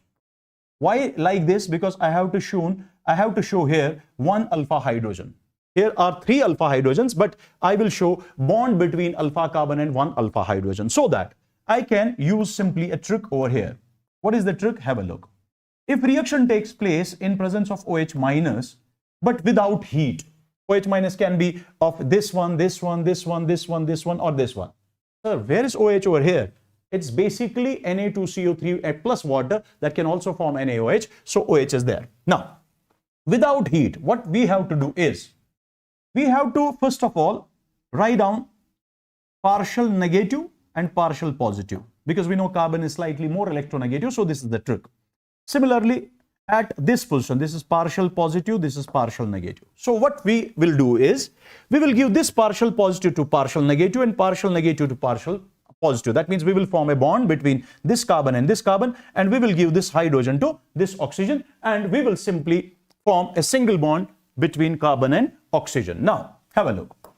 What we will do is, we will simply form this one. It's CH3CH, then it is OH. Because this double bond is converted to single bond, this H is given to this oxygen. After that, this alpha carbon forms bond with this C double bond O, or carbonyl carbon. So it will be like this. So our product here is beta hydroxy. This is known as beta hydroxy aldehyde. Beta hydroxy aldehyde is known as aldol. So that reaction during which aldehyde with at least one alpha hydrogen in presence of OH minus results in the formation of beta hydroxy aldehyde or aldol is known as aldol reaction. After that, if we heat this aldol, water will be lost. H will be lost from alpha position and OH will be lost from beta position. That means there will be formation of alpha beta double bond. That means we will get CH3, CH double bond CH, single bond, then it is CHO. So this is alpha beta unsaturated aldehyde. Now listen carefully, my dear students. From this to this, from this position to this position, reaction is known as aldol reaction. Reaction is known as aldol reaction. But from this position to this position, reaction is known as aldol condensation. Reaction is known as aldol condensation. So now, can I say aldol condensation is basically aldol reaction plus dehydration of aldol? Because after that, what happened over here is dehydration. So aldol reaction plus dehydration of aldol is known as aldol condensation. For aldol reaction, we need only one alpha hydrogen. But for aldol condensation, from this to this, we need one alpha hydrogen. From this to this, we need another alpha hydrogen, so that there will be double bond between alpha and beta. That's why for aldol condensation, this aldehyde or ketone must contain at least two alpha hydrogens. I hope this is clear to you. Now, this is trick for aldol reaction. And after that, you have to lose alpha hydrogen and beta OH and form double bond between alpha and beta. Now, if we want a trick of this reaction directly for aldol condensation, what we will do? we will simply write down a trick like this. We will write down one aldehyde like this, and we will write down another aldehyde like this. But at this time, we want to form aldol condensation product, so we need at least 2 alpha hydrogens over here. And remember, you must know that aldol condensation takes place only and only in presence of base OH and heat. When both these, say OH minus as well as heat is there, at that time you have to simply lose water molecule like this and form aldol condensation product, which is CH3CH, double bond CH, single bond CHO plus water. So this is aldol condensation. Now, for this, what will be the mechanism? Have a look. What will be the mechanism of this reaction? First of all, this base will come and it will abstract hydrogen from alpha position. From sp3 hybridized carbon, that means from alpha position, which is attached, sp3 hybridized carbon attached to this aldehyde group. So it will abstract this hydrogen and it will result in the formation of this CH2 having a negative charge and then C double bond O, single bond H. But we know it is resonance stabilized, so this can be like this. This is known as enolate ion. That means first step is formation of enolate ion. Now, what will happen? In second step, this enolate ion, which is formed over here in first step, it will react with another aldehyde molecule. But this aldehyde molecule can be similar or different from first one. If it is similar, it is self-aldol. If it is different carbonyl compound, then it is cross-aldol. Now, have a look. This oxygen cannot directly attack to electron deficient site because otherwise oxygen-carbon bond is formed, which is not that stable as that of this carbon-carbon bond. So, first, it will simply resonate and it will form a carbanion and that carbanion will attack. Either you will show like this or you will directly use this one and attack this. So after that, what will happen over here? Remember, this is the rate determining step. So what is the rate determining step of our aldol condensation or aldol reaction? It is attack of enolate ion or attack of carbonyl ion, this carbanion or another carbonyl compound. So we will get CH3, CH having a negative charge, this one O having a negative charge. Done. After that it is like this. It is CH2, then it is C, double bond O, and then H. So this is the intermediate of the reaction. Finally, this intermediate, which is formed in second step, it will abstract hydrogen or as proton. It will abstract proton from water.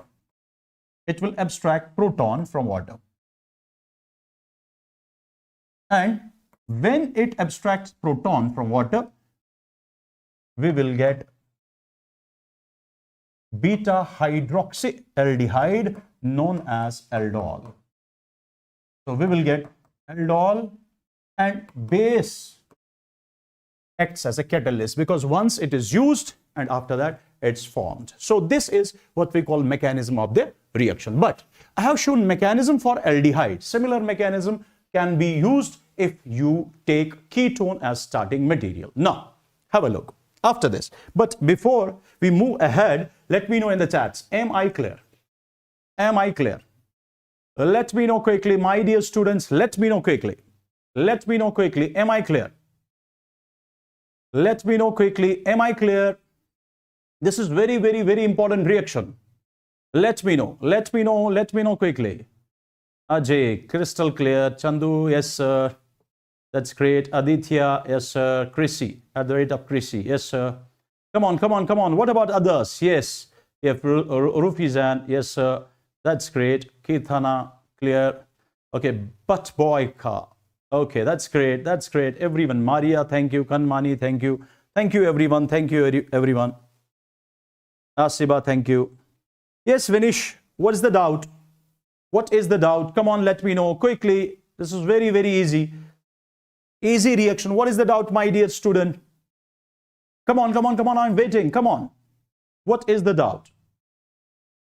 Come on, at the rate of Vinish. What is the doubt, dear student? What is the doubt? Come on, come on. You can say me. What is the doubt? Okay. Now, after that, if I write down like this, if I write down an acetone, I mean say ketone. If reaction is like this, I mean say 2 moles of acetone are treated together, but it's written like this, OH minus, that means base, as well as heat. Then remember it is condensation. And this is the trick for condensation. So what will be the product? Product will be simply CH3CH, double bond CH. So this is basically ketone. So product will be like this, CH3CH, then it is simply C double bond O and then CH3.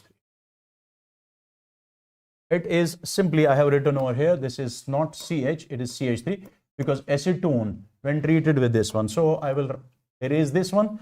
So it is CH3, then CH3. So it's oxygen and its 2 alpha hydrogens will be removed in the form of water. So it is CH3, CH3, double bond CH, single bond C, double bond O and CH3. Plus it will be water. But if similar reaction will be there, I mean say substrates will be same, but conditions will be different. Say for example, condition will be like this, CH3, C double bond O, and then CH3, then it is CH2, then C double bond O, then CH3, and then H. Have a look. I want to perform basically aldol reaction over here. That's why I wrote only 1 hydrogen like this, and here it was aldol condensation. That's why I wrote this structure. Now, have a look. What will happen over here? Now, this is partial negative. This is partial positive, partial negative. So first of all, we will simply break carbon oxygen bond into COH. Then this is CH3. After that, I have to join this one like this. Have a look.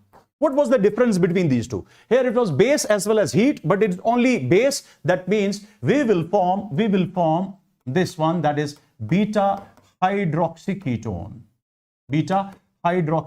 And reaction product will be this. This is known as ketol. So that reaction during which either beta hydroxyaldehyde is formed from aldehyde containing at least 1 alpha hydrogen on treatment with base, or beta hydroxyketone known as ketol is formed from, I mean say ketone containing at least 1 alpha hydrogen on treatment with base. That type of reaction is known as aldol reaction. But if aldehydes or ketones containing at least 2 alpha hydrogens on treatment with base, and after that we heat that, I mean say product, that means on heating with base, it always results in the formation of either alpha beta unsaturated aldehyde or alpha beta unsaturated ketone. I hope this is clear. This is the difference between aldol reaction and aldol condensation. But here both the molecules are similar. That's why this is known as simple or self-aldol reaction. This is known as simple or self-aldol condensation. I hope this is clear. After that, we will be having cross-aldol. Condensation. Cross-aldol intermolecular. Basically, it's cross-aldol intermolecular or cross-intermolecular aldol condensation. So this is another type of intermolecular aldol condensation. Have a look. What will happen over here? Aldol condensation takes place, but between 2 different carbonyl compounds, either between 2 different aldehydes or between 2 different ketones or between one aldehyde and another ketone. Have a look. If we will be having an aldehyde,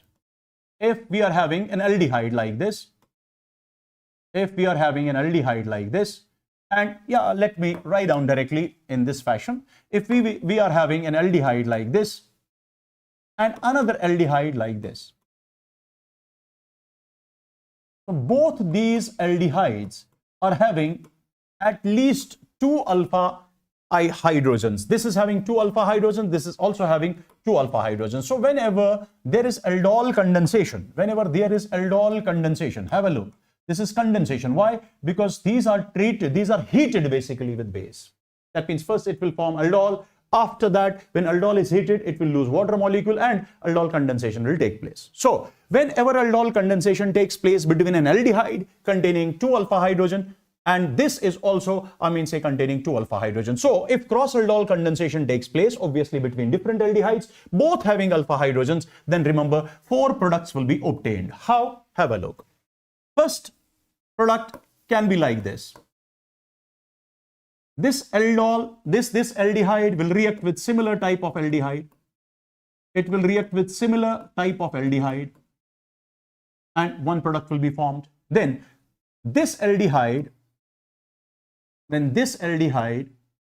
reacts with similar aldehyde like this.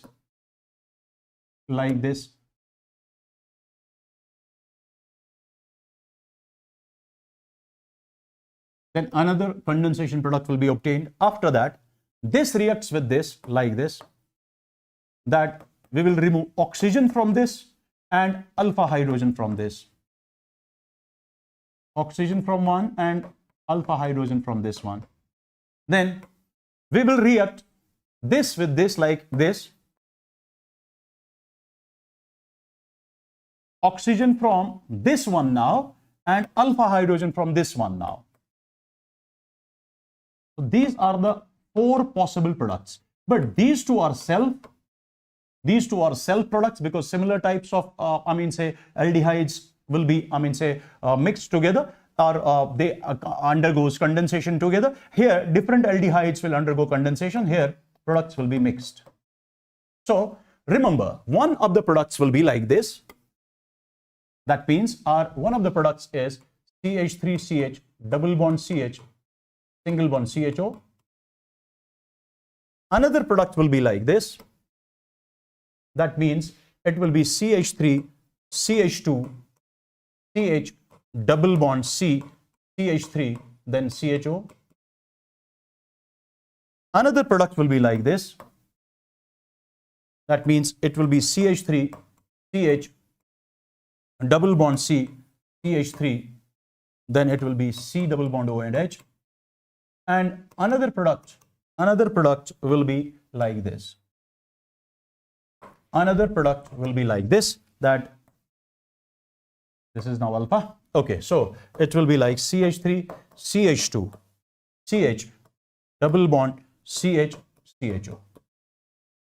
So this is alpha beta unsaturated aldehyde, alpha beta unsaturated aldehyde, alpha beta. But these two products are formed when similar types of aldehydes combine together. That means these are self products and these two are cross products. Now among these, which one is major product and which is minor product? For that, remember.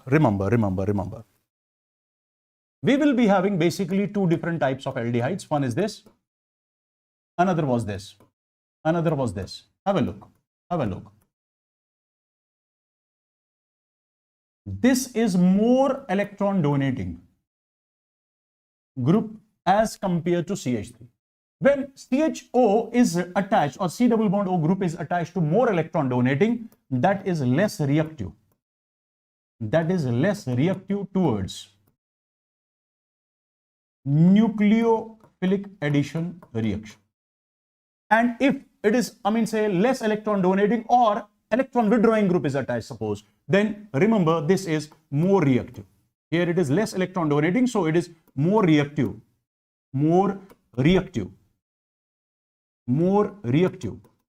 towards nucleophilic addition reaction. Remember, during aldol reaction, you have to remove alpha hydrogen from this and you have to form C double bond O as C single bond OH from this. But you have to remove 2 alpha hydrogens for aldol condensation from this, and you have to remove double bond O, any O from this. You have to remove O from this and 2 alpha hydrogens from this. Have a look. This is what we call a major product. So you have to remove O from this. That means this or this, and you have to remove H 2 alpha hydrogens from this, that means this. So this, I mean say this combination, I mean say this one will be the major product. So major product will be formed if less reactive carbonyl compound loses 2 hydrogen and more reactive carbonyl compound loses oxygen. So form, I mean say at that time condensation product, that will be the major product. After that, if suppose you are having reaction like this, this is known as benzaldehyde.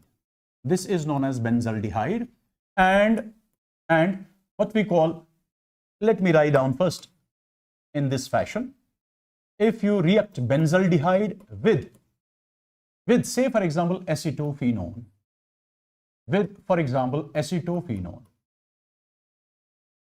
now what will be the product if OH minus is treated at 293 Kelvin? That means it's not, I mean say heated, it's normal condition. So during normal conditions we form aldol. If we heat at that time we form aldol condensation product. At normal condition, normal conditions we form aldol reaction product. But after heating we form aldol condensation product. But here is something different. What different is this? Have a look. First of all, if we form aldol, what will be the aldol? What was the trick of aldol? Have a look. Trick was, you will simply give this as partial negative, partial positive. This is partial positive, partial negative. So give this hydrogen to this oxygen, so it will become like this. It will become like this. It will become CHOH. After that, this CH2 will be attached to this, and after that it will be C double bond O, and then this benzene ring or phenyl ring. Have a look, my dear students. This is alpha, this is beta, this is gamma. So this is what we call beta hydroxy ketone, known as ketol. So this is aldol reaction product. But remember, without heating, it results in the formation of, without heating, it loses water molecule and results in the formation of this one. Now the question is, why is it so? Why is it so? Sir, you were saying that if only OH minus is there, form aldol reaction product. But if heat is there, form aldol condensation product. Now, at this time, you are saying whether heat is given or not, whether it is, cold conditions, still it can form what we call alpha beta unsaturated carbonyl compound, means it will form aldol condensation product. Now, the question is, why it will not stop at this position? Reason is simple, because and remember the trick, whenever your aldol or ketol is having double bond at gamma position, you have to form aldol condensation product at that time, because by forming double bond over here, you can see now extension of, resonance is there, or resonance is now extended, or conjugation is extended. So because of that extended conjugation here, double bond will be formed and molecule is very much stable. That means whenever you are having two different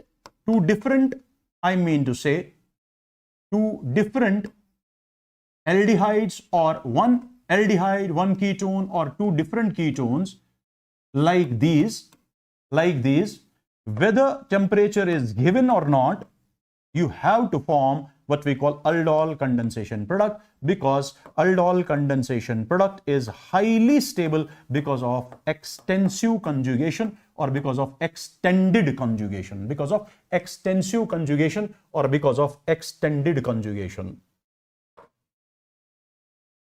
So it is like this.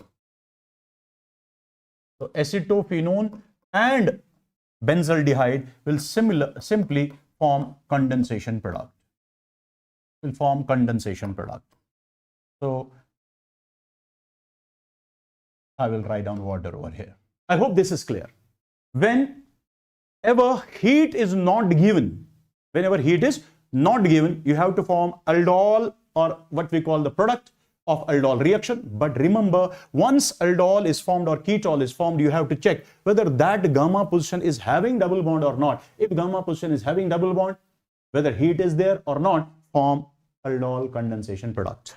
Now, let me know in the chats. Am I clear? Sir, in hydrocarbon lecture, you said you will take a lecture for complete aromatic. Basically, we have, studied all the, aromatic compounds except aromatic hydrocarbon. If that takes me hardly half an hour, but that is very simple. But I will take that half an hour sometimes. So I first thought that I will complete all aromatic, compounds in one shot. But after that, from Unacademy, it was, the suggestion was that you just complete complete chapter of a haloalkane as well as haloarine, alcohol, phenol, alcohol as well as phenol and ether, and aromatic aldehydes as well. So that's why I have completed those chapters. So now remaining part is only that aromatic hydrocarbon. That will take me maximum half an hour. So you don't worry, I will show that as well. So don't worry about that. Now, first of all, let me know in the chats, is this clear? Is this part clear? Is this part clear? When heat is needed for aldol condensation and when heat is not needed for aldol condensation, let me know, let me know. Sir, आप मेरा सवाल ये है कि आप कितना भरिया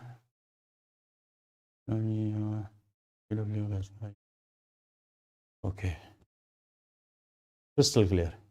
Okay, done. Thank you very much. Thank you very much. Thank you very much.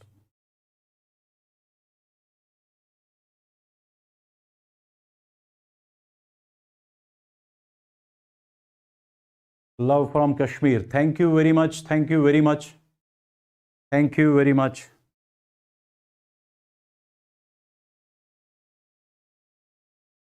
It all depends upon how many products will be formed. It depends upon alpha hydrogens. Have a look. Have a look. Here, 2 alpha hydrogens are there. So 2 alpha hydrogens are there. So it can react with similar type of aldehyde. It can react with similar type of aldehyde. This can react with this. This can react with this. That's why 4 products. Now here, have a look here.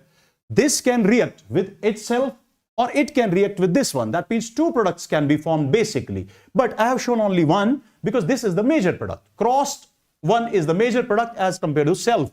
That's why I have shown only one product. I hope this is clear. I hope this is clear. After that, we will be having intramolecular. We will be having intramolecular. We will be having intramolecular aldol condensation.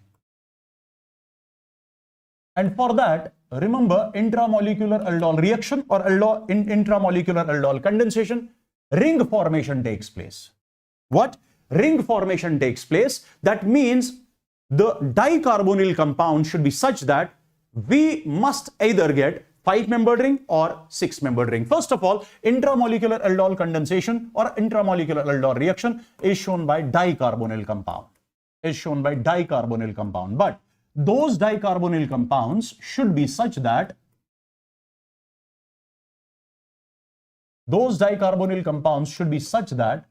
it can result in the formation of either 5-membered ring or it can result in the formation of a 6-membered ring. Have a look. Have a look. So if this is treated with OH minus or NaOH, now what will happen? What is the trick?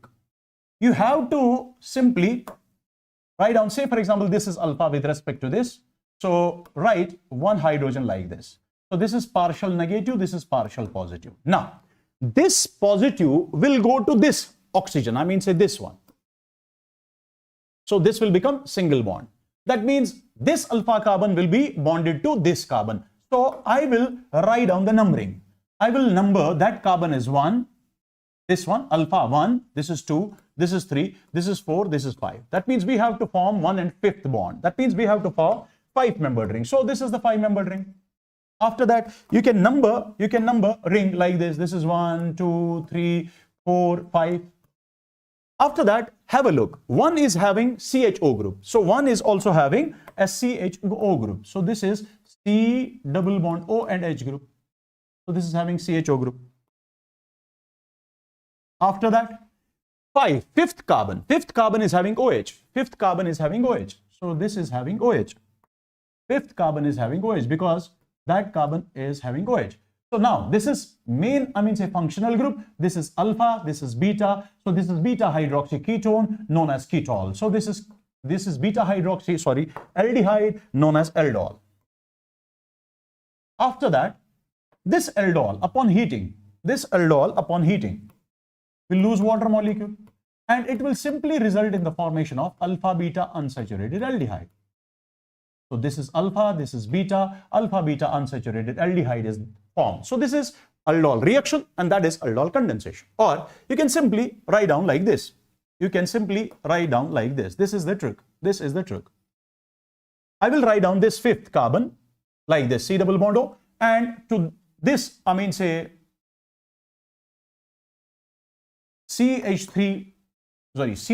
in this fashion. This alpha CH2 in this fashion. So this was our carbon 1, this was our carbon 5. Because carbon 1 and 5 has formed a bond. Have a look. This is 1, 2, 3, 4 and 5. 1 and 5 has formed a double bond over here. So I have to simply remove water over here so that they can form a double bond between them. Now after that, between this CH2, it is CHO like this. After that, it is 1, 2, 3 CH2 between these two. So this is, CH2. This is CH2. And then this is CH2 between these. So I will simply remove water over here when OH minus is there and heat is there. So I will form a 5-membered ring like this. Double bond will be between 1 and 5. So let me show you that this is 2, this is 3. This is 3, this is 4, this is 5. Okay, so it will be like this. So after that, it is C double bond OH. So this is 1, 2, no, this is 5, not 2. 1, 5, this is 2, this is 3, this is 4. So there is double bond between 1 and 5 and CHO attached to 1. This is also same. So have a look. This is alpha, this is beta. So there is alpha beta unsaturated aldehyde. So this is aldol condensation, that is aldol reaction. But this condensation takes place within the same molecule. That's why this is known as intramolecular aldol condensation. Now let me know in the chats. Am I clear? Let me know in the chats. Am I clear? Am I clear? Quickly. Let me know quickly. Am I clear? So that we can solve these types of questions. So question number 1. Of the following, which is the product formed from cyclohexanone? What is cyclohexanone? Cyclohexanone is this one. Undergoes aldol condensation followed by heating. So as only one cyclohexanone is there, that means after that you have to write down another cyclohexanone. Now can I write this hydrogen, they will form simply this one. So this is the product. This is very, very, very easy reaction.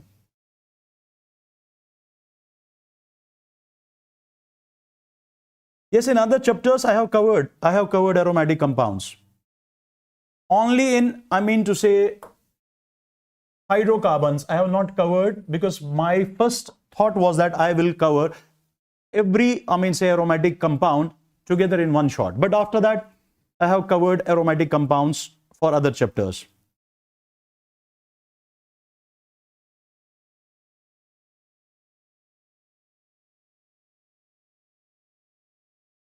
But its answer is that ketoenol, you have, I hope that you might have studied ketoenol tautomerism, in that whenever keto and enol is formed, why keto is more stable, why enol is more stable, when keto is more stable, when enol is more stable. There are many factors for that. So this is not the right time that I will discuss those. But whenever I take, isomerism, I will show you that in detail. Now, after that, another is reaction between benzaldehyde and acetophenone. This is benzaldehyde.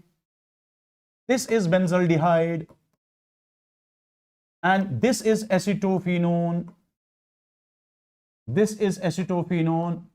Benzene then C double bond O, CH3. Now, in presence of dilute NaOH, reaction is known as, now this is one type of aldehyde, this is another type of, say carbonyl compound. One is aldehyde, another is ketone, different carbonyl compounds combined together. So reaction is known as cross-aldol condensation, because whenever different carbonyl compounds react together, one is having alpha hydrogen, another is not, or both is having alpha hydrogens, reaction is known as cross-aldol. So it is cross-aldol condensation.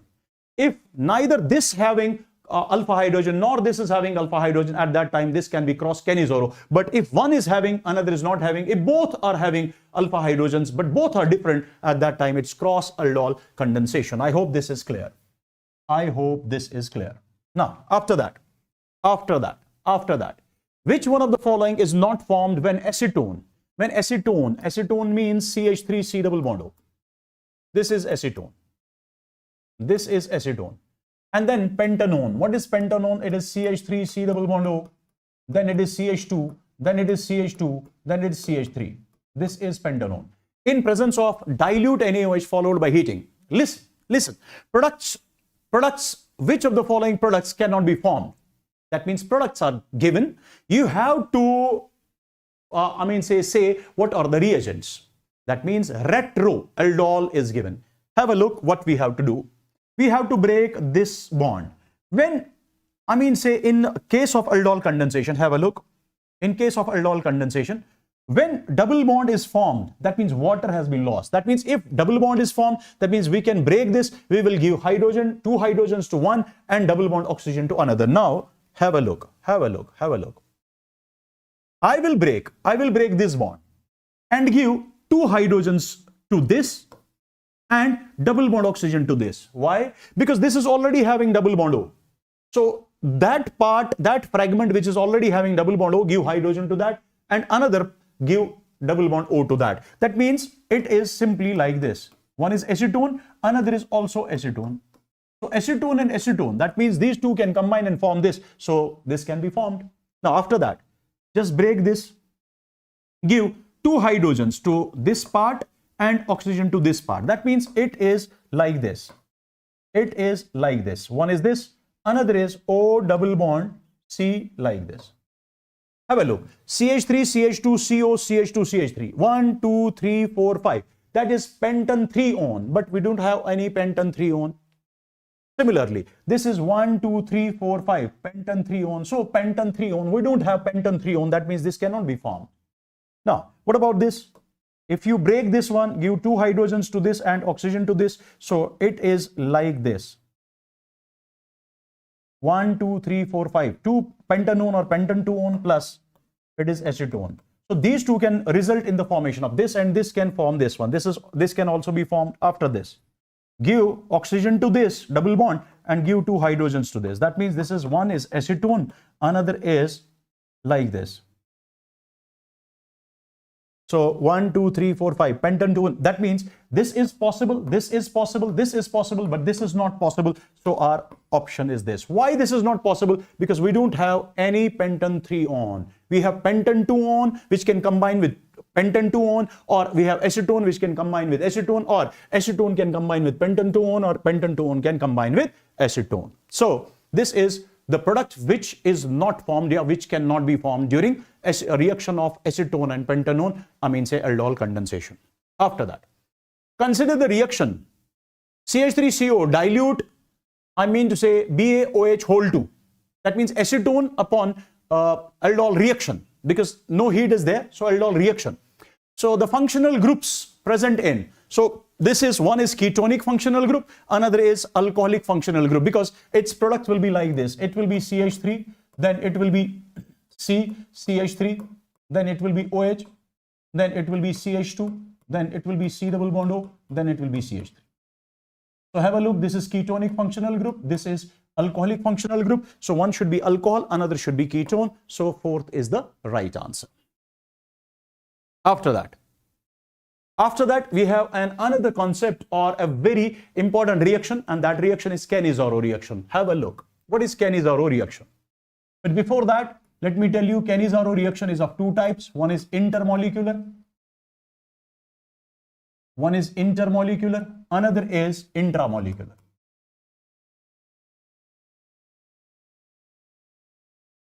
Intermolecular is basically of two types, simple or self, and number second is mixed or crossed. Mixed or crossed.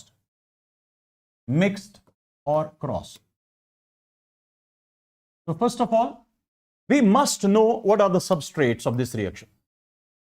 Substrates are only aldehydes. Only aldehydes. Without alpha hydrogen. Without alpha hydrogen. There are few aldehydes which do not have any alpha hydrogen, but still they will not show what we call, they do not have alpha hydrogen, but they do not show Cannizzaro reaction. But we will not go there. We will simply remember that any aldehyde without alpha hydrogen, if it is there and after that reagent is base, and that too a concentrated base, say for example concentrated NaOH or concentrated KOH, or we can simply say concentrated, instead of concentrated we can simply say 50% say NaOH or 50% KOH. Now first of all, let me show you simple or self. Simple or self Cannizzaro reaction. Have a look. Very, very important reaction. Very important reaction. Simple or self Cannizzaro reaction. This is an example of disproportionation reaction. This is an example of disproportionation reaction. That means self-oxidation and reduction will take place over here. What is meant by that? Have a look. Suppose we are having formaldehyde, that means an aldehyde without alpha hydrogen. It will react with its same type of aldehyde, that means once again a formaldehyde. Then in presence of concentrated NaOH, what we have to do is, remember, convert CHO into COONA. That means you have to convert one of the COH into CONA, that means it is oxidized, and another CHO is like this. You have to break one C double bond O, add H over here, add H over here. That means addition of hydrogen will take place in another. That means it will be reduced. So it will result in the formation of HCH, here H, here OH, I mean to say CH3OH. So this is the reduced product and this is the oxidized product. So formaldehyde is oxidized, formaldehyde is reduced. This is known as self-oxidation reduction. Hence this is known as what we call disproportionation reaction. How this reaction takes place? Have a look. I mean to say, what is the mechanism of this reaction? Have a look. Actually, one of the aldehyde molecule reacts with OH minus. This OH minus will simply attack. That means a nucleophilic addition reaction first of all takes place. Simple nucleophilic addition reaction takes place. Nucleophile attacks to the electron deficient carbon, then it will result in the formation of this one. If I have taken NaOH, so you can write down Na positive OH minus, then Na positive will be this here. After that, in second step, what will happen? In second step, what will happen? Have a look. In second step, okay. So have a look. Okay. In second step, what will happen? This O minus will form a double bond over here, and hydride, that means hydrogen with electron will transfer to another aldehyde molecule. That means hydride transfer takes place.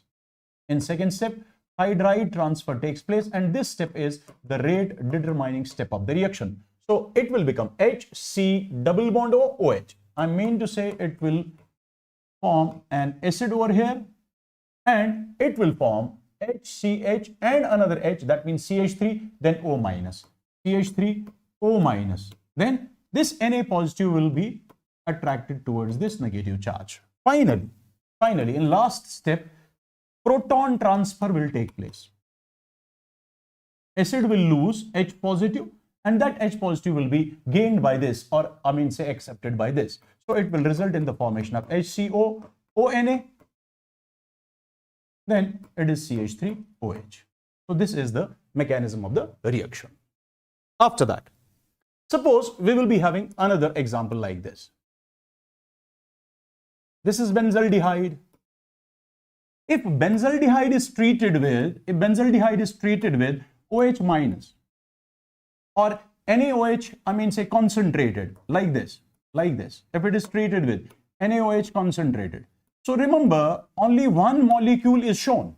So you have to think of another molecule yourself, because this is self-intermolecular Cannizzaro reaction. So you will write down twice. Then you have to convert one CHO molecule into COONA, and you have to convert another into C double bond O like this. C double bond O is converted to C single bond OH, and this will become CH2OH. I mean to say it will form what we call benzyl alcohol, and it will form C6H5CONA in a sodium salt of benzoic acid. So it will be like this.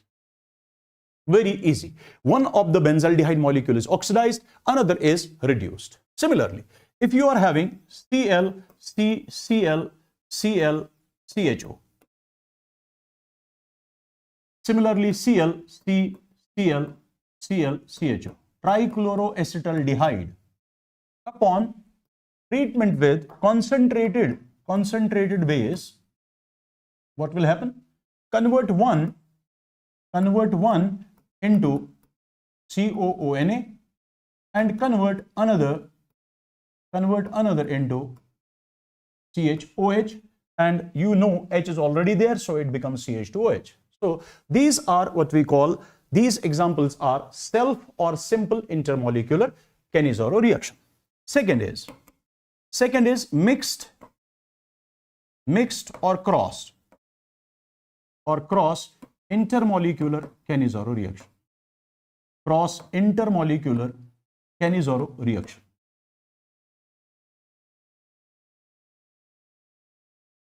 And this is not disproportionation reaction. This is simply oxidation reduction. This is simply an example of oxidation reduction reaction. This is simply an oxidation reduction reaction. So what is this reaction? Have a look. What is this reaction? Have a look. Suppose as this is mixed, that means one of the aldehydes, if it is formaldehyde, another should be different, but none of them should contain any alpha hydrogen. So remember, in cross aldol, either both different aldehydes or different ketones or different carbonyl compounds contain alpha hydrogens, or one contain alpha hydrogen, another is without alpha hydrogen. But here two must be different, and both must be without alpha hydrogens. Ketones do not show this reaction because there can be no hydride transfer in ketone. Now what will happen? Have a look. This benzene ring can donate electron. That means this is less reactive. This is less reactive towards nucleophilic addition reaction. Less reactive towards nucleophilic addition reaction. You must know which one is less reactive and which one is more reactive. So your nucleophilic addition reaction should be strong. So this is more reactive towards nucleophilic addition reaction. So what is the trick? More reactive is oxidized. More reactive is oxidized, and less reactive is reduced. Less reactive is reduced. Have a look. If it is oxidized, that means convert this into CONA. That means you have to convert into sodium salt of acid. And if it is reduced, that means you have to add H across carbon double bond oxygen. So it becomes CHOH, and this H is already there. So it becomes CH2OH like this. So if electron donating groups are attached to C double bond O, less reactive.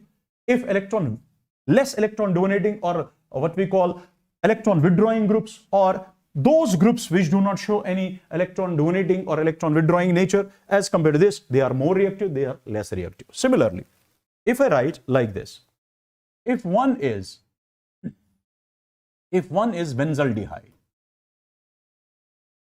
para-nitrobenzaldehyde. Say, for example, this one. Another is having benzaldehyde. Have a look. This is having electron donating group. This is having electron withdrawing group. This is more reactive. This is less reactive. So more reactive will be oxidized. So more reactive will be oxidized. More reactive will be oxidized. So product formed from this one will be like this. C double bond O, ONA. And another will be simply like this. CH2OH. This will be reduced. Now, if you are having another example, say for example like this. This is having CH3 group attached to benzene. So this CH3 will show plus H as well as plus I, but at para position plus H will be dominating. Now, that means this is more electron donating. This is less electron donating. More electron donating will be less reactive. Less electron donating will be more reactive. So, more reactive will get oxidized and less reactive will get, reduced. So, here oxidation of this will take place now. So, it will result in the formation of COONA plus it will be CH3, then benzene ring or phenyl ring, then it will be CH2OH. Now, let me know in the chats, am I clear till now? So, less reactive will get, reduced and more reactive will get oxidized. Let me know in the chats quickly. Less reactive will get oxidized and more reactive will get oxidized and less reactive will get reduced. Let me know in the chats. Am I clear? Am I clear? Let me know quickly. Let me know quickly. Am I clear? Am I clear? Let me know quickly. Today I'm not feeling good. Basically, my throat is aching, but we have to continue with these sessions because these are very important for you. So we cannot leave the session. So let me know. Let me know quickly. If you want, I will teach isomerism in one shot if you want, or in two shots, because isomerism is having structural isomerism, it's having geometrical, it's having optical, it's having, conformational, so it can take much more time. Okay. After that, we will be having intramolecular. We will be having intramolecular Cannizzaro reaction. We will be having intramolecular Cannizzaro reaction. Remember intramolecular Cannizzaro reaction. Remember intramolecular Cannizzaro reaction is shown by dicarbonyl compounds. But here no ring formation takes place. So dicarbonyl compound can be of any type, but it must contain hydrogen. It must contain hydrogen for hydride transfer. Say for example, you are having this dicarbonyl compound and it's treated with concentrated NaOH. What will happen? You have to convert one into acid, salt, that means one will be oxidized, another will be reduced. Say for example, this is oxidized, so it will become COONA. Then this reduced, then convert this into C single bond OH and add H, C single bond O, add H over here and here. That means it becomes CHOH, this is also H, so it becomes CH2OH. So it becomes CH2OH on this side. Similarly, if you are having this one, it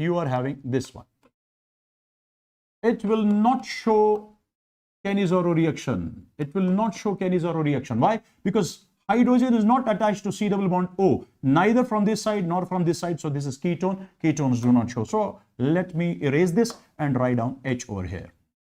Now, have a look.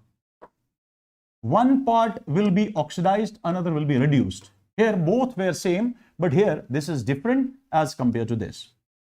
Here it's electron donating group, so this becomes less reactive. Less reactive is always reduced. More reactive is, oxidized. So this is more reactive. So this is oxidized. So oxidize it. This is less reactive. Hence, this is what we call reduced. So what will be the product? Product will be like this. When you have to reduce C double bond O, convert that into C single bond O, add H2O, and add H2 carbon as well. After that, it is C double bond O, ONA. So this is oxidized to CONA and this is reduced to CHOH. I hope this is clear. Now, we will be having few questions. In the Cannizzaro reaction given below, C6H5CHO twice in presence of OH minus gives C6H5CH2OH plus C6H5CO minus. The slowest step is, now let me know in the chats quickly, this is the very easy question. What will be the answer? Slowest step is attack of OH minus at the carbonyl group. Second, abstraction of a proton from carboxylic group. Deprotonation of CH2OH. Transfer of hydride to the carbonyl group. Now, let me know quickly. This is Cannizzaro reaction. Which step is, I mean to say, slowest step or rate determining step? I have shown over here. Have a look. I will show you once again. Have a look. Hydride transfer step is the rate determining step. Hydride transfer is the rate determining step. So, fourth one is the right answer. Not second. It's abstraction of proton. This is not the what we call abstraction of proton. Is not abstraction of proton. It's not proton. It's H minus. It's this H with electron has been shifted. It's not H without electron. It's H with electron which has been shifted. I hope this is clear. After that, another question is like this. Trichloroacetaldehyde means this one. Trichloroacetaldehyde was subjected to Cannizzaro's reaction. That means its Cannizzaro reaction takes place. When its Cannizzaro reaction takes place, what we have to do is we have to oxidize one and we have to reduce another. We have to reduce the C double bond O into CHOH. H is already there, so it will become this one. So, question is, trichloroacetaldehyde was subjected to Cannizzaro reaction by using NaOH. The products formed are sodium trichloroacetate. That means this one. And you have to tell another product. So 2,2,2 trichloropropanyl. Now have a look. This is the functional group. This is carbon 1. This is carbon 2. So this is 2,2,2 trichloroethanol. It's not 2,2,2 trichloropropanyl. Chloroform, no. 2,2,2 trichloroethanol is the is the right answer. Not ethanol, it's ethanol. Okay, is the right answer. After that, identify the products B and C in the following reaction. Now, this is toluene. Have a look. Toluene. This is toluene. Toluene on treatment with CrO2Cl2. That means chromyl chloride followed by hydrolysis. It results in the formation of benzaldehyde. This reaction is known as Itard's reaction. We have completed this reaction in the chapter aldehyde. So this is Itard's oxidation or Itard's reaction. After that, this is A. This is our A. Now, this A on treatment with concentrated NaOH. Have a look. This is basically an aldehyde without alpha hydrogen. On treatment with this, that means you have to perform Cannizzaro reaction. So it's only one. You have to think of two. So because only one type of aldehyde is, formed over here. So Cannizzaro reaction. For Cannizzaro reaction, we need at least two molecules, either same or different, or we need only one if that is dicarbonyl. But this is not dicarbonyl, so we need these two. So one of this CHO is oxidized to CONA. And another will be reduced to CH2OH. Like this. So the product will be C6H5CONA and C6H5CH2OH. C6H5CH2OH and C6H5CONA. That means this will be the product. This is not the product because this can be formed, but this cannot be formed. This is toluene. This cannot be formed. This is aldehyde. This cannot be formed. This is acid. This is toluene. That is alcohol. So this, our option number 2 is the right answer. After that, we have another reduction, that is Clemmensen reduction. Have a look, my dear students, have a look. It is basically reduction of aldehyde or ketone in presence of in presence of zinc amalgam and acid. It can be either H positive or you can write down HCl. What you have to do is convert C double bond O into CH2, that's it. So during this reaction, C double bond O is converted to CH2. But have a look. If your C double bond O is like this, if it is like this, then what will happen over here? What will happen if we treat this with this? Have a look. This is OH is having lone pair of electron and here H positive is there. This H positive will combine with this OH, it becomes OH2 positive and that will leave and a formation of carbocation will be there. Cl will go to that place. That means it will result, have a look, it will result in the formation of this one and then CH2CH. So I mean to say this C double bond O has been converted to CH2, but this remaining part reacts with acid.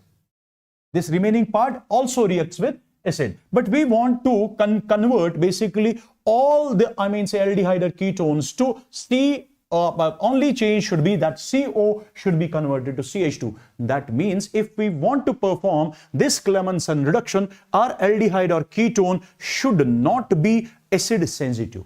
It should not be, it should not be acid sensitive. Why? Because if it is acid sensitive like this is acid sensitive. If it is acid sensitive, it can form other products as well.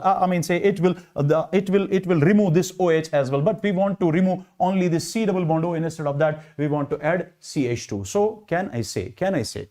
Williamson reduction is that reduction during which aldehyde or ketone is converted to CH2. That means C double bond O is converted to CH2. But this is, very useful for those carbonyl compounds which are not, acid sensitive. That means this is useful for base sensitive compounds. This is, I will write down over here.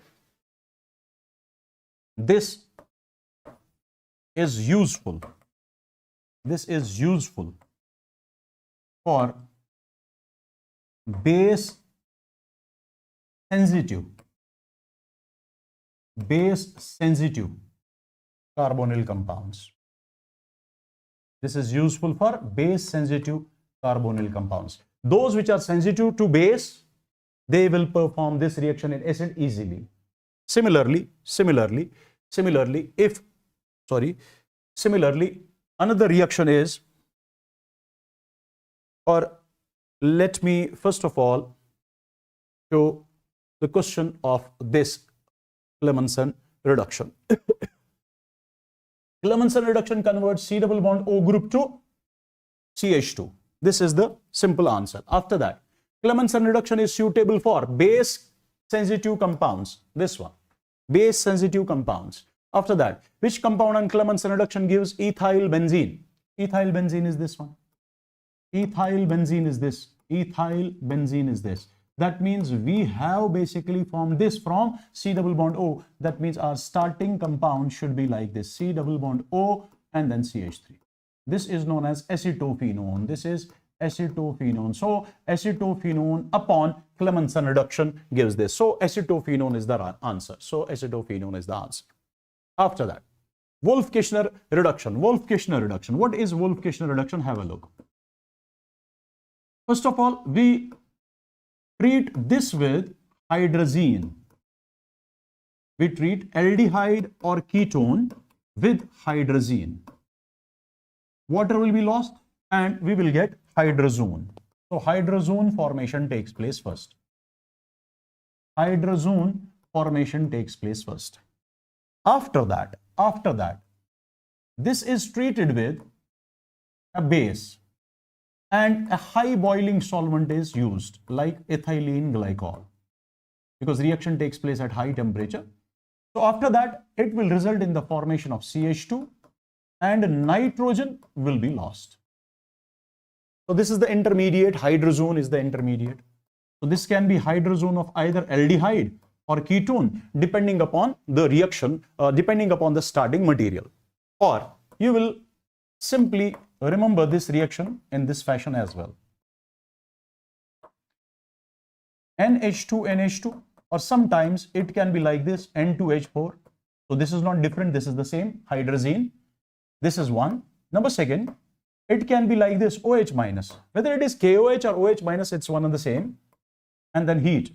So sometimes, say ethylene glycol solvent is given, sometimes it's not given. What you have to do is, you have to convert C double bond O into CH2 plus N2, nitrogen gas will be lost. But remember, this reaction is useful.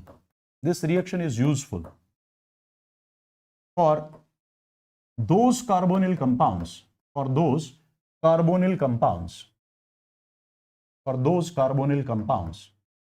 which are acid sensitive,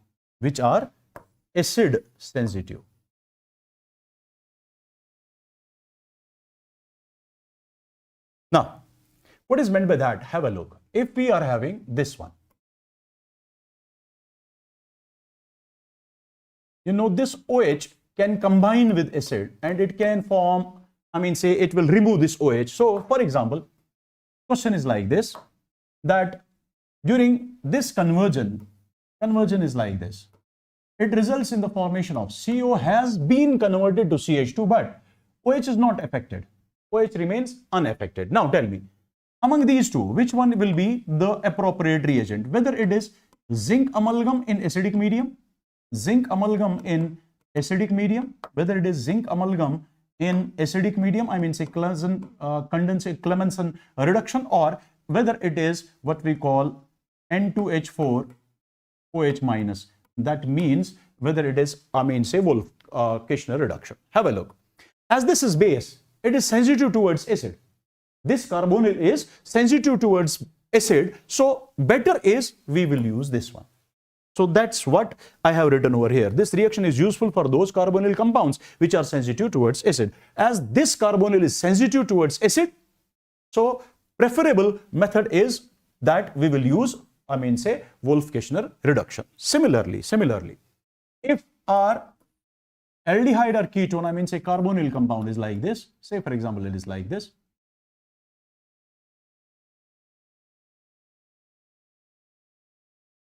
If it is treated with alcoholic potassium hydroxide, suppose it's treated with base, that means OH minus is there, or simply it is treated with, say N2H4 as well as base.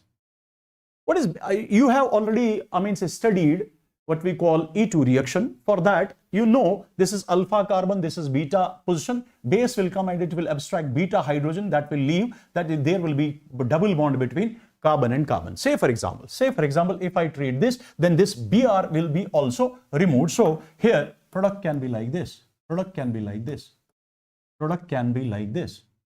So it can be like this. That means this carbonyl compound is sensitive towards base. So suppose if we are having a question like this, question was like this, if we are having question like this, that you have to convert this into CH2 without say affecting this Br, then which one is preferable method? Is this preferred, say is Williamson reduction preferred for this conversion, or is Wolff-Kishner reduction preferred? As this is sensitive towards base, this is sensitive towards base, hence this will be preferred. Have a look, I have written over here that Williamson reduction is preferred, is useful for base sensitive carbonyl compounds. It is sensitive for base catalyzed or base sensitive carbonyl compounds. This is base sensitive. So for this conversion, better method is what we call Williamson. So if carbonyl is base sensitive, acidic medium is useful. That means Williamson reduction is preferred. Similarly, if carbonyl is sensitive towards acid, then basic medium, say that means Wolff-Kishner reduction is preferred. So I hope this is clear to each and every one. After that, Wolff-Kishner reduction is preferred over Williamson reduction. Wolff-Kishner reduction is preferred over Williamson reduction in compound is sensitive, if compound is acid sensitive, if compound is base sensitive, if compound has nitro group, if compound has a double bond. Have a look. Wolff-Kishner reduction is useful for those compounds which are acid sensitive. Now tell me the answer. Wolff-Kishner reduction is preferred for those compounds which are acid sensitive. So this is the answer. This is the answer.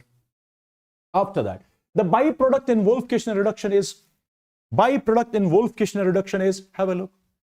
Byproduct in Wolff-Kishner reduction is, which is, what is that? It is nitrogen. So byproduct of Wolff-Kishner reduction is, tell me, it is simply nitrogen. Then after that, the intermediate in Wolff-Kishner reduction is, intermediate of Wolff-Kishner reduction is, have a look. Intermediate is hydrazone. Hydrazone is the intermediate, remember. So hydrazone is the intermediate, remember it forever. So what will be the answer of this question? What is the intermediate? Hydrazone is the intermediate. Please let me know in the chats if I am audible and visible, as my throat is aching much more. Now let me know, but we will complete this session first. Let me know in the chats quickly. Next is Tollens test. But before that, let me take a sip of water first.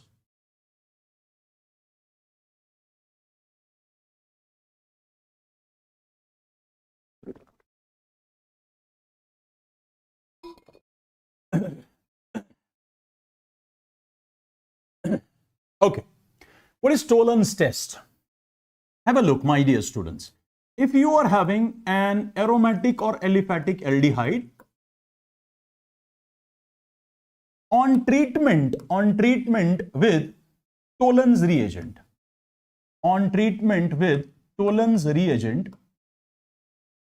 what will happen? This aldehyde, or whether it is aliphatic or aromatic, it is oxidized. So say for example salt of this acid, and silver is reduced from Ag positive to Ag. And this silver is deposited on the walls of the test tube, and it shines like that of a mirror. Hence a silver mirror is obtained. So remember, ketones do not show this reaction. Ketones do not show this reaction. That means we can use this reaction as a test to differentiate aldehyde and ketone. Suppose I am having a doubt whether my test tube contains aldehyde or a ketone. I will drop Tollens reagent, but freshly prepared Tollens reagent to it, and I will warm this or give some heat to this. If silver mirror is obtained, this is an aldehyde. If it is not obtained, this is a ketone. So remember, this can be used as a distinguishing test between aldehyde and ketone. Now the question is, what is meant by Tollens reagent? Tollens reagent is actually ammonical silver nitrate solution. It's actually ammonical silver nitrate solution obtained when silver nitrate reacts with ammonium hydroxide. First, it results in the formation of Ag2O. It results in the formation of Ag2O and ammonium nitrate first.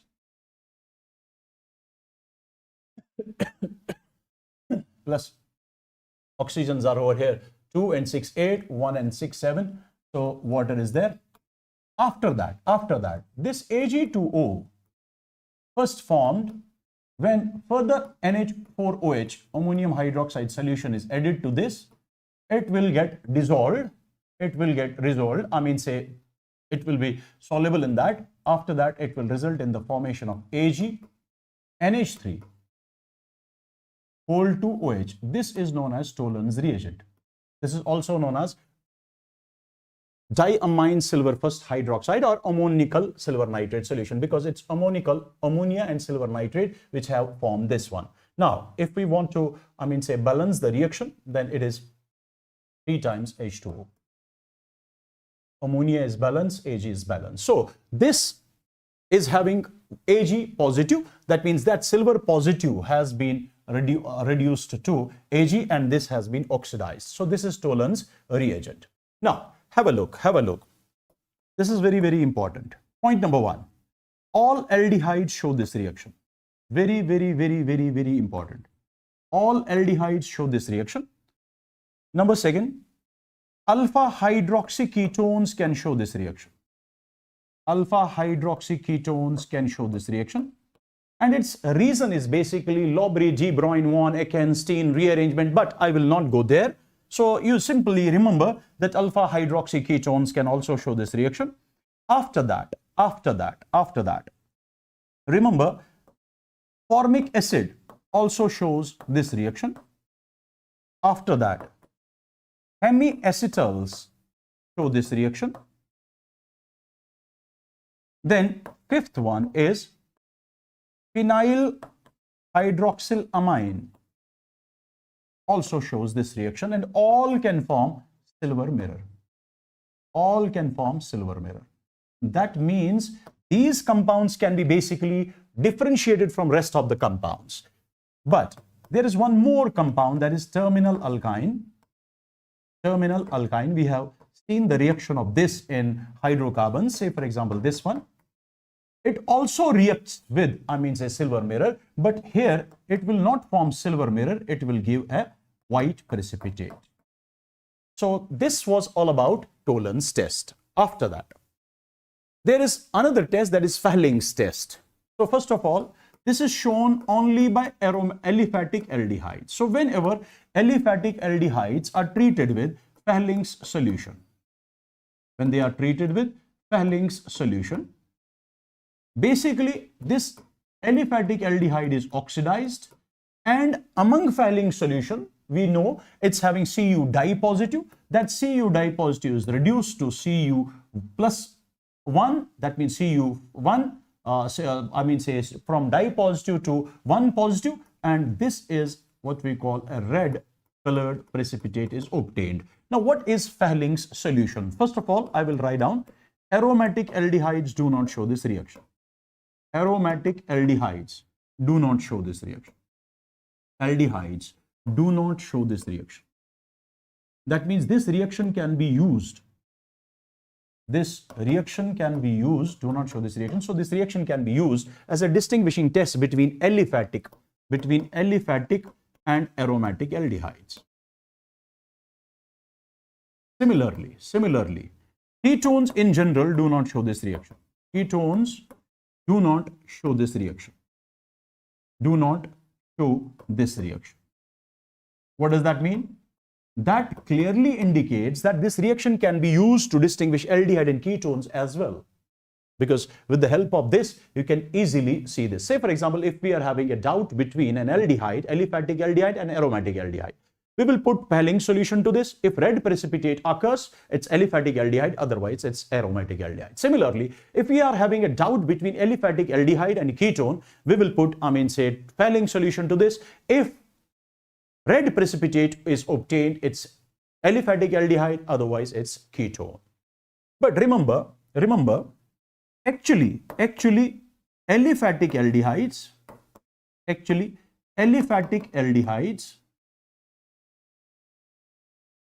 show this reaction. Alpha hydroxy ketones show this reaction. Ketones do not show, but alpha hydroxyketones can show, like fructose. Once again, reason is same as that of Tollens reagent, and the reason was Lowry, G. Bruyne-1, Eckenstein rearrangement, but we don't have to go to there. After that, formic acid can also show this reaction. So these three can show, rest of the others do not show. Now the question is, what is Fehling's solution? Fehling's solution is basically alkaline solution of, it's alkaline solution of copper sulfate containing some Rochelle salt. I say sodium potassium tartarate. So remember this. Okay. Now, it's basically obtained from Fehling's solution A, which is aqueous not alkaline, remember this, aqueous copper sulfate solution. And to this, we have to add Fehling solution B. And Fehling solution B is alkaline solution of Rochelle salt. So when we add Fehling solution B to Fehling solution A, first of all, cupric hydroxide is obtained, precipitate of that. After that, we will further add Fehling solution B to Fehling solution A. That cupric hydroxide will be redissolved and a blue clear solution is obtained, that is known as Fehling solution. So this is all about Fehling solution. After that, Fehling's test. After that, we are having iodoform test. Remember, among aldehydes and ketones, aldehydes and ketones, these types of aldehydes or ketones can show this, which are having C double bond O, CH3 C double bond O. That means with C double bond O there must be CH3. That means among aldehydes it's only one aldehyde which can show this test, and that is this one. And among ketones, this test is shown by methyl ketones. This can be either, R can be either alkyl or it can be aryl. So methyl ketones show this test, and among aldehyde only one aldehyde, that is formaldehyde, show this test. In addition to this, if you are having this one, if you are having CH2X C double bond O group present, this can also show this test. If you are having X2HC, then it can also show the test. If you are having X3C C double bond O present in a compound, then it can also show the test. So among alcohols, remember, among alcohols, those alcohols will show this test in which functional group attached to carbon is alpha, in which there is hydrogen present at alpha carbon. That means there must be one carbon such that there must be at least one hydrogen, one OH and one CH3 at least. Then if alcohol is having such structure, then that will show. And what is this R? R can be H, it can be any alkyl or any aryl group. So you have to remember this for iodoform test or for haloform reaction, because once these compounds are treated with, say for example, iodine and base, they will form iodoform, that means a yellow colored compound. Suppose we are having CH3CHO, one aldehyde, another aldehyde is CH3CO CH2CH3. Then remember, if it is having CH3CO, then it is one is this CH3CHO, another is having formaldehyde. Formaldehyde do not show, but acetaldehyde shows. Suppose I am having a doubt whether this test tube is having formaldehyde or acetaldehyde. What will I do? I will put simply iodine and NaOH. What will happen over here? If iodoform is formed, that means it is CH3CHO, because how can we know iodoform is formed or not? That's having a yellow precipitate. If yellow precipitate is formed, that means iodoform is formed, and if iodoform is formed, then it is acetaldehyde, because formaldehyde cannot react with this, they cannot form iodoform. So you have to remember these. Now after this, have a look. After this, have a look. Which test can distinguish pentan 2-on and pentan 3-on? Have a look. This is pentan 2-on. This is pentan 2-on. And this is pentan 3-on. Have a look, my dear doctors, have a look. Pentan 2-on and pentan 3-on. Now, first of all, it's written over here, Tollens test. Tollens test. Neither this shows nor this shows. That means with the help of Tollens test, we cannot distinguish. Fehling's test. Neither this shows nor this shows. That means we cannot distinguish by Fehling's test as well. 2,4-DNP test. Both ketones can show 2,4-DNP test. That means we cannot distinguish by that. This is having iodoform test. Have a look. that which is having C double bond O CH3 can show iodoform test. This is C double bond O CH3, this shows, but this is having C double bond O CH2, C double bond O CH2, this will not show iodoform test. Hence, this will form iodoform, yellow precipitate will be obtained. Here, no yellow precipitate will be obtained. Therefore, with the help of iodoform test, we can distinguish pentan 2 on and pentan 3 on. After that, Fehling solution A is, it's simply aqueous copper sulfate solution. It's not alkaline copper sulfate solution. It's aqueous copper sulfate solution. Acetaldehyde and benzaldehyde. Acetaldehyde is this one. This is acetaldehyde and this is benzaldehyde. One is aliphatic aldehyde, another is aromatic aldehyde. So both can be distinguished by Fehling's test or Benedict's test, because Benedict's test and Fehling's test is almost same. Okay. Now, one is Fehling's test, another. This C double bond is having CH3. This is not having any CH3. So iodoform test is another. So Fehling's test only no. Iodoform test only no. Tollens test only no. Both Fehling's and iodoform test. Yes, this is the right answer. After that, we will be having another. That's an organic compound CH3CHO. Have a look. Does not give silver mirror test. That means this is not an aldehyde. This is not an aldehyde with Tollens reagent, because it does not react with Tollens reagent to form silver test. So this is not an aldehyde. But because CH3CHO can be either aldehyde or ketone, we know that, because it's having general formula CnH2 and O, and you know that in, say isomerism, you know double bond equivalent and all those things. So this can be either aldehyde or ketone, but this is clear that this is not aldehyde, but forms an oxime. But it forms an oxime. Oxime can be formed by aldehyde, oxime can be formed by ketone, but it's not an aldehyde, so this is the ketone. With hydroxylamine, it can form oxime, so this is ketone. It will give a positive test. Now, if it is ketone, we know ketone means C double bond O. Here, it must be at least one carbon. Here, it must be at least one carbon. So the formula is C3. C3 is already there. So balance, valency satisfy, you have to satisfy the valency. So this is the ketone, this is acetone. So C3H6CO3 is acetone. So it will give a positive iodoform test. Yes, it can show positive iodoform test because C double bond is attached to CH3. Fehling's test, no, ketone cannot show Fehling's test. Schiff's test, no, only aldehyde show Schiff's test as well. Okay, carbylamine test, no, carbylamine test is of aromatic or aliphatic primary amine. That means it is shown it will show only iodoform test. After that, assertion reason. Acetone gives positive test. Just have a look. Acetone gives positive iodoform test. Yes, clear. Why? Because acetone is having CH3CO group. Yes, clear. That means both assertion and reason are true, and reason is the correct explanation of A. Exactly. After that, acidic strength of carboxylic acids. Acidic strength of carboxylic acid. But before that, let me know in the chats, am I clear till now? Am I clear till now? Let me know in the chats. Let me know in the chats, am I clear till now? Let me know quickly. Let me know quickly, my dear students. Because now we will take 10-15 minutes more and that's it. And that's it. Let me know quickly.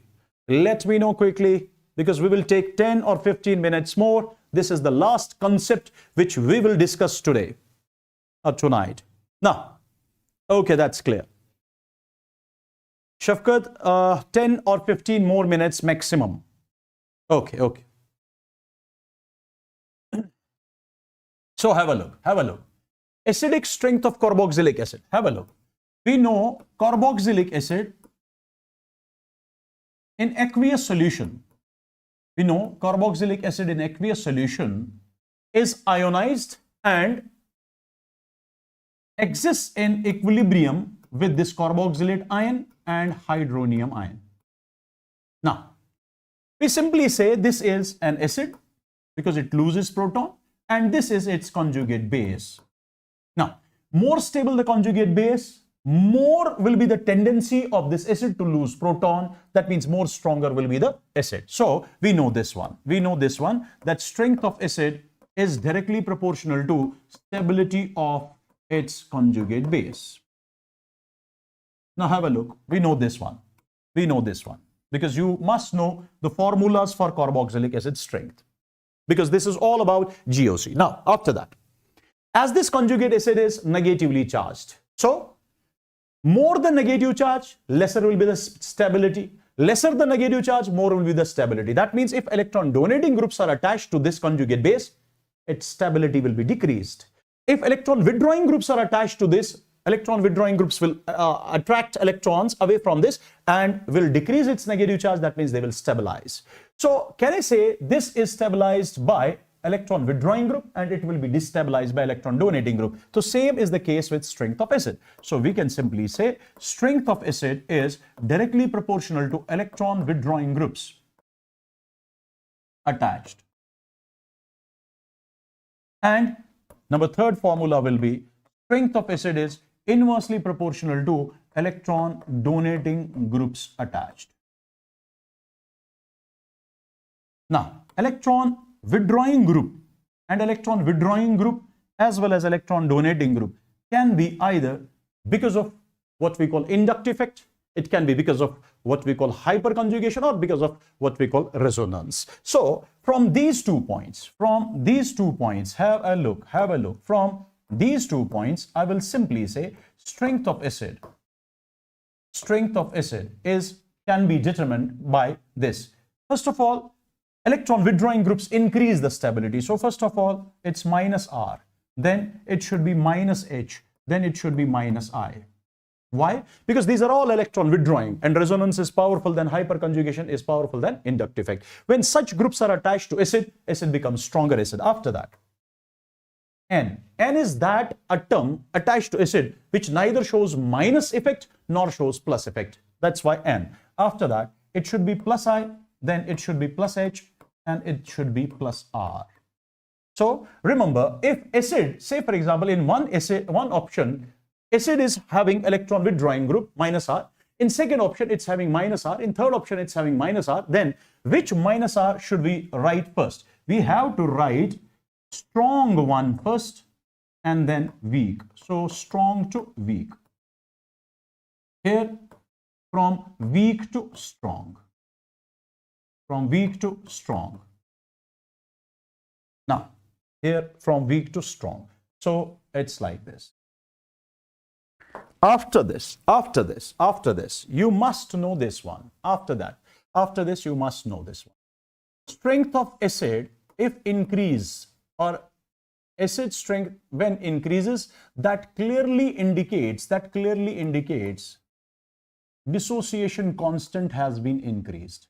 But if dissociation constant has increased, at that time pKa will decrease, because Ka is negative logarithm of, say pKa. So similarly, if Ka is increased, we will say Kb will decrease, and if Kb will decrease, pKb will increase. These things you might have been studied in, say equilibrium. Similarly, if Ka is more, stronger is acid, that means H positive concentration will be more, and at that time pH will be less. And if acidic strength is more, H positive concentration is more, OH minus concentration will be less. That means POH will be more. That means, can I say strength of acid is directly proportional to Ka?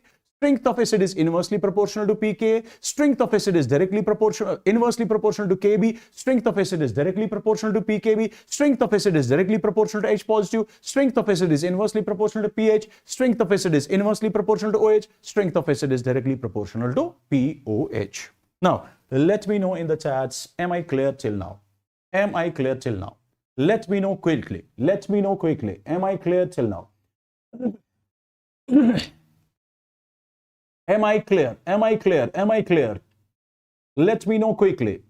Come on, my dear students. Come on. Come on. Come on. Come on. Come on. Come on. Let me know.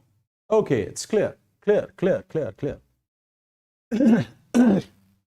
So, one more thing which I want you to remember is, we have discussed that in GOC basically, and that's ortho effect, but I want basically to know that.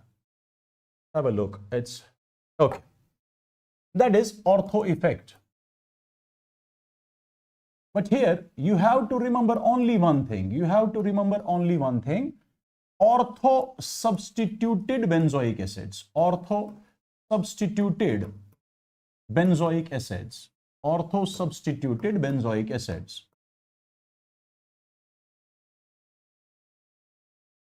are considered stronger acids.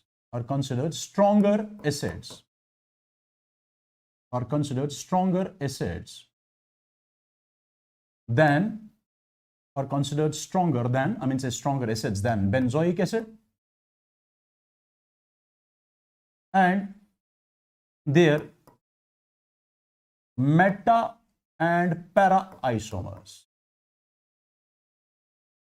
And this is known as what we call ortho effect. So this ortho effect is basically because of SIR. It's because of, I mean say hydrogen bonding. We don't need to go there right now. So this is what we call, what you have to remember as per acids are concerned. Now have a look. We will be having few questions over here. The correct order of strengths of the carboxylic acid. Now, this is the carboxylic acid, carboxylic acid, carboxylic acid. What is the difference? Difference is here, it's only carbon chain. Here it's oxygen. Oxygen is, I mean say, electronegative. That means it can show minus I effect. It can show minus I effect. But here, distance is less. We know whenever it is minus I, we have to use DNP. First of all, you have to use distance. Lesser distance, stronger minus I. More distance, I mean say weaker minus I. That means we are having two minus I groups and one is having plus I group. Have a look. When you are having minus I as well as plus I, first you have to write down minus I. But if you are having more than one minus I, write stronger first, then weaker, after that plus I.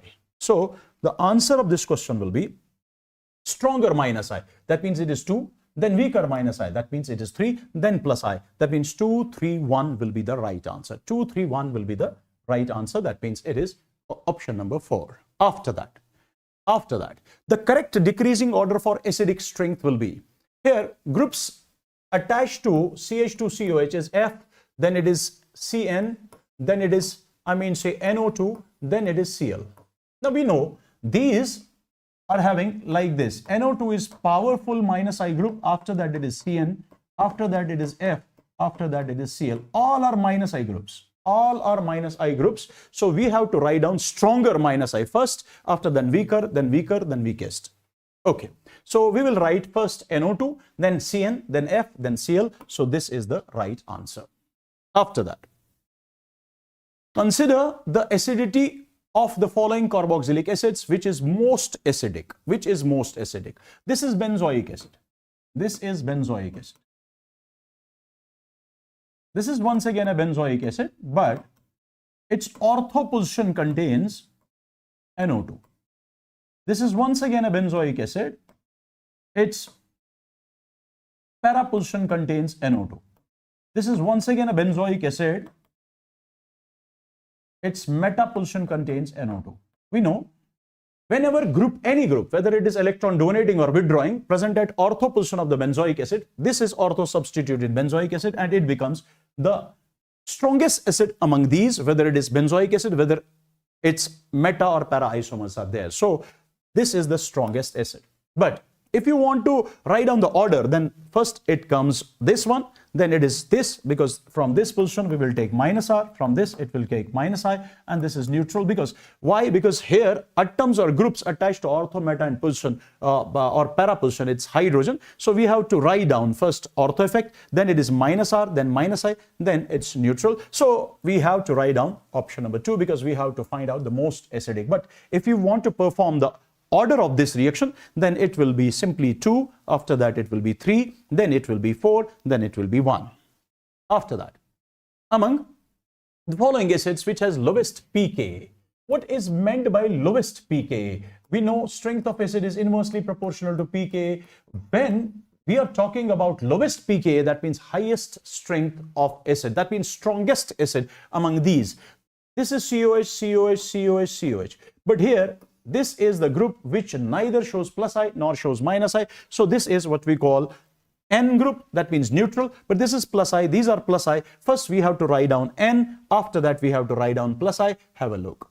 First, we have to write down N, then plus I. Among plus I, we have to write down weak plus I, then stronger, then strongest. So its answer will be, we have to find out strongest acid, then it is this. But if we want to perform its, I mean to say, order, then it is 2, then 1, then it is 4, and then it is what we call 3.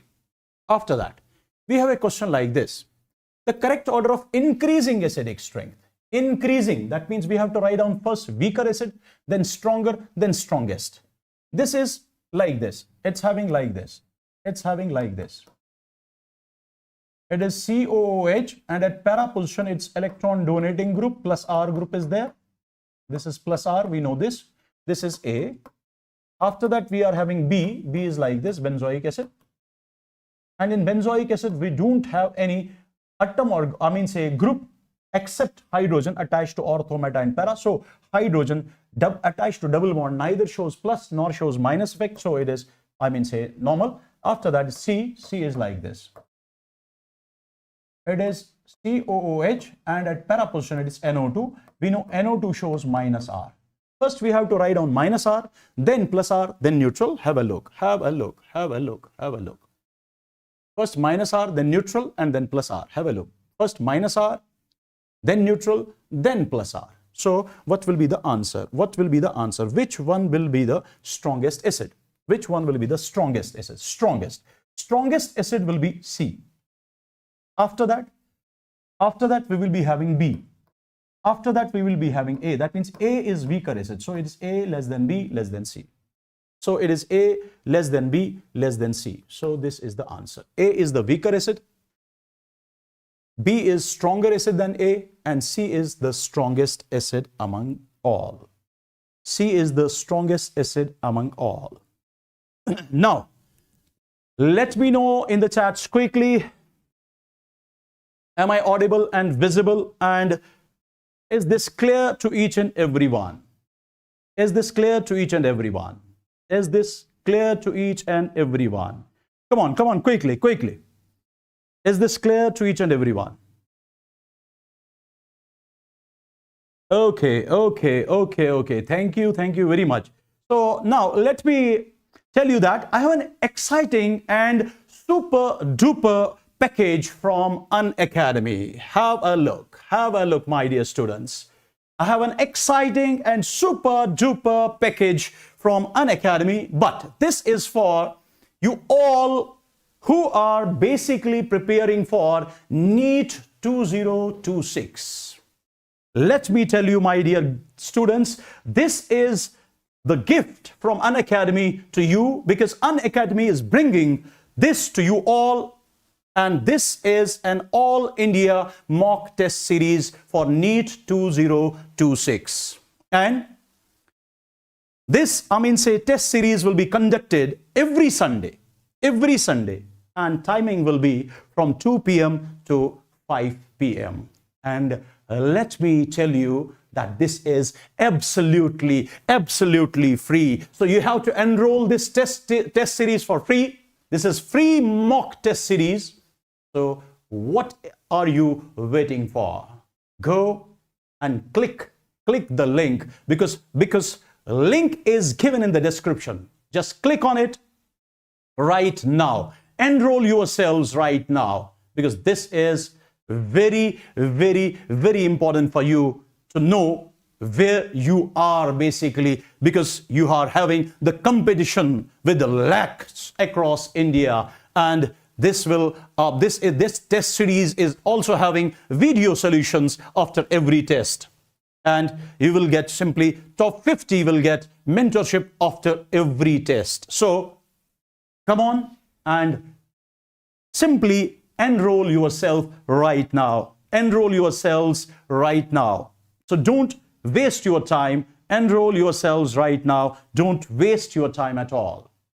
So this was all for today, my dear lovely students. So a big thank you for you all. Big thank you for you all.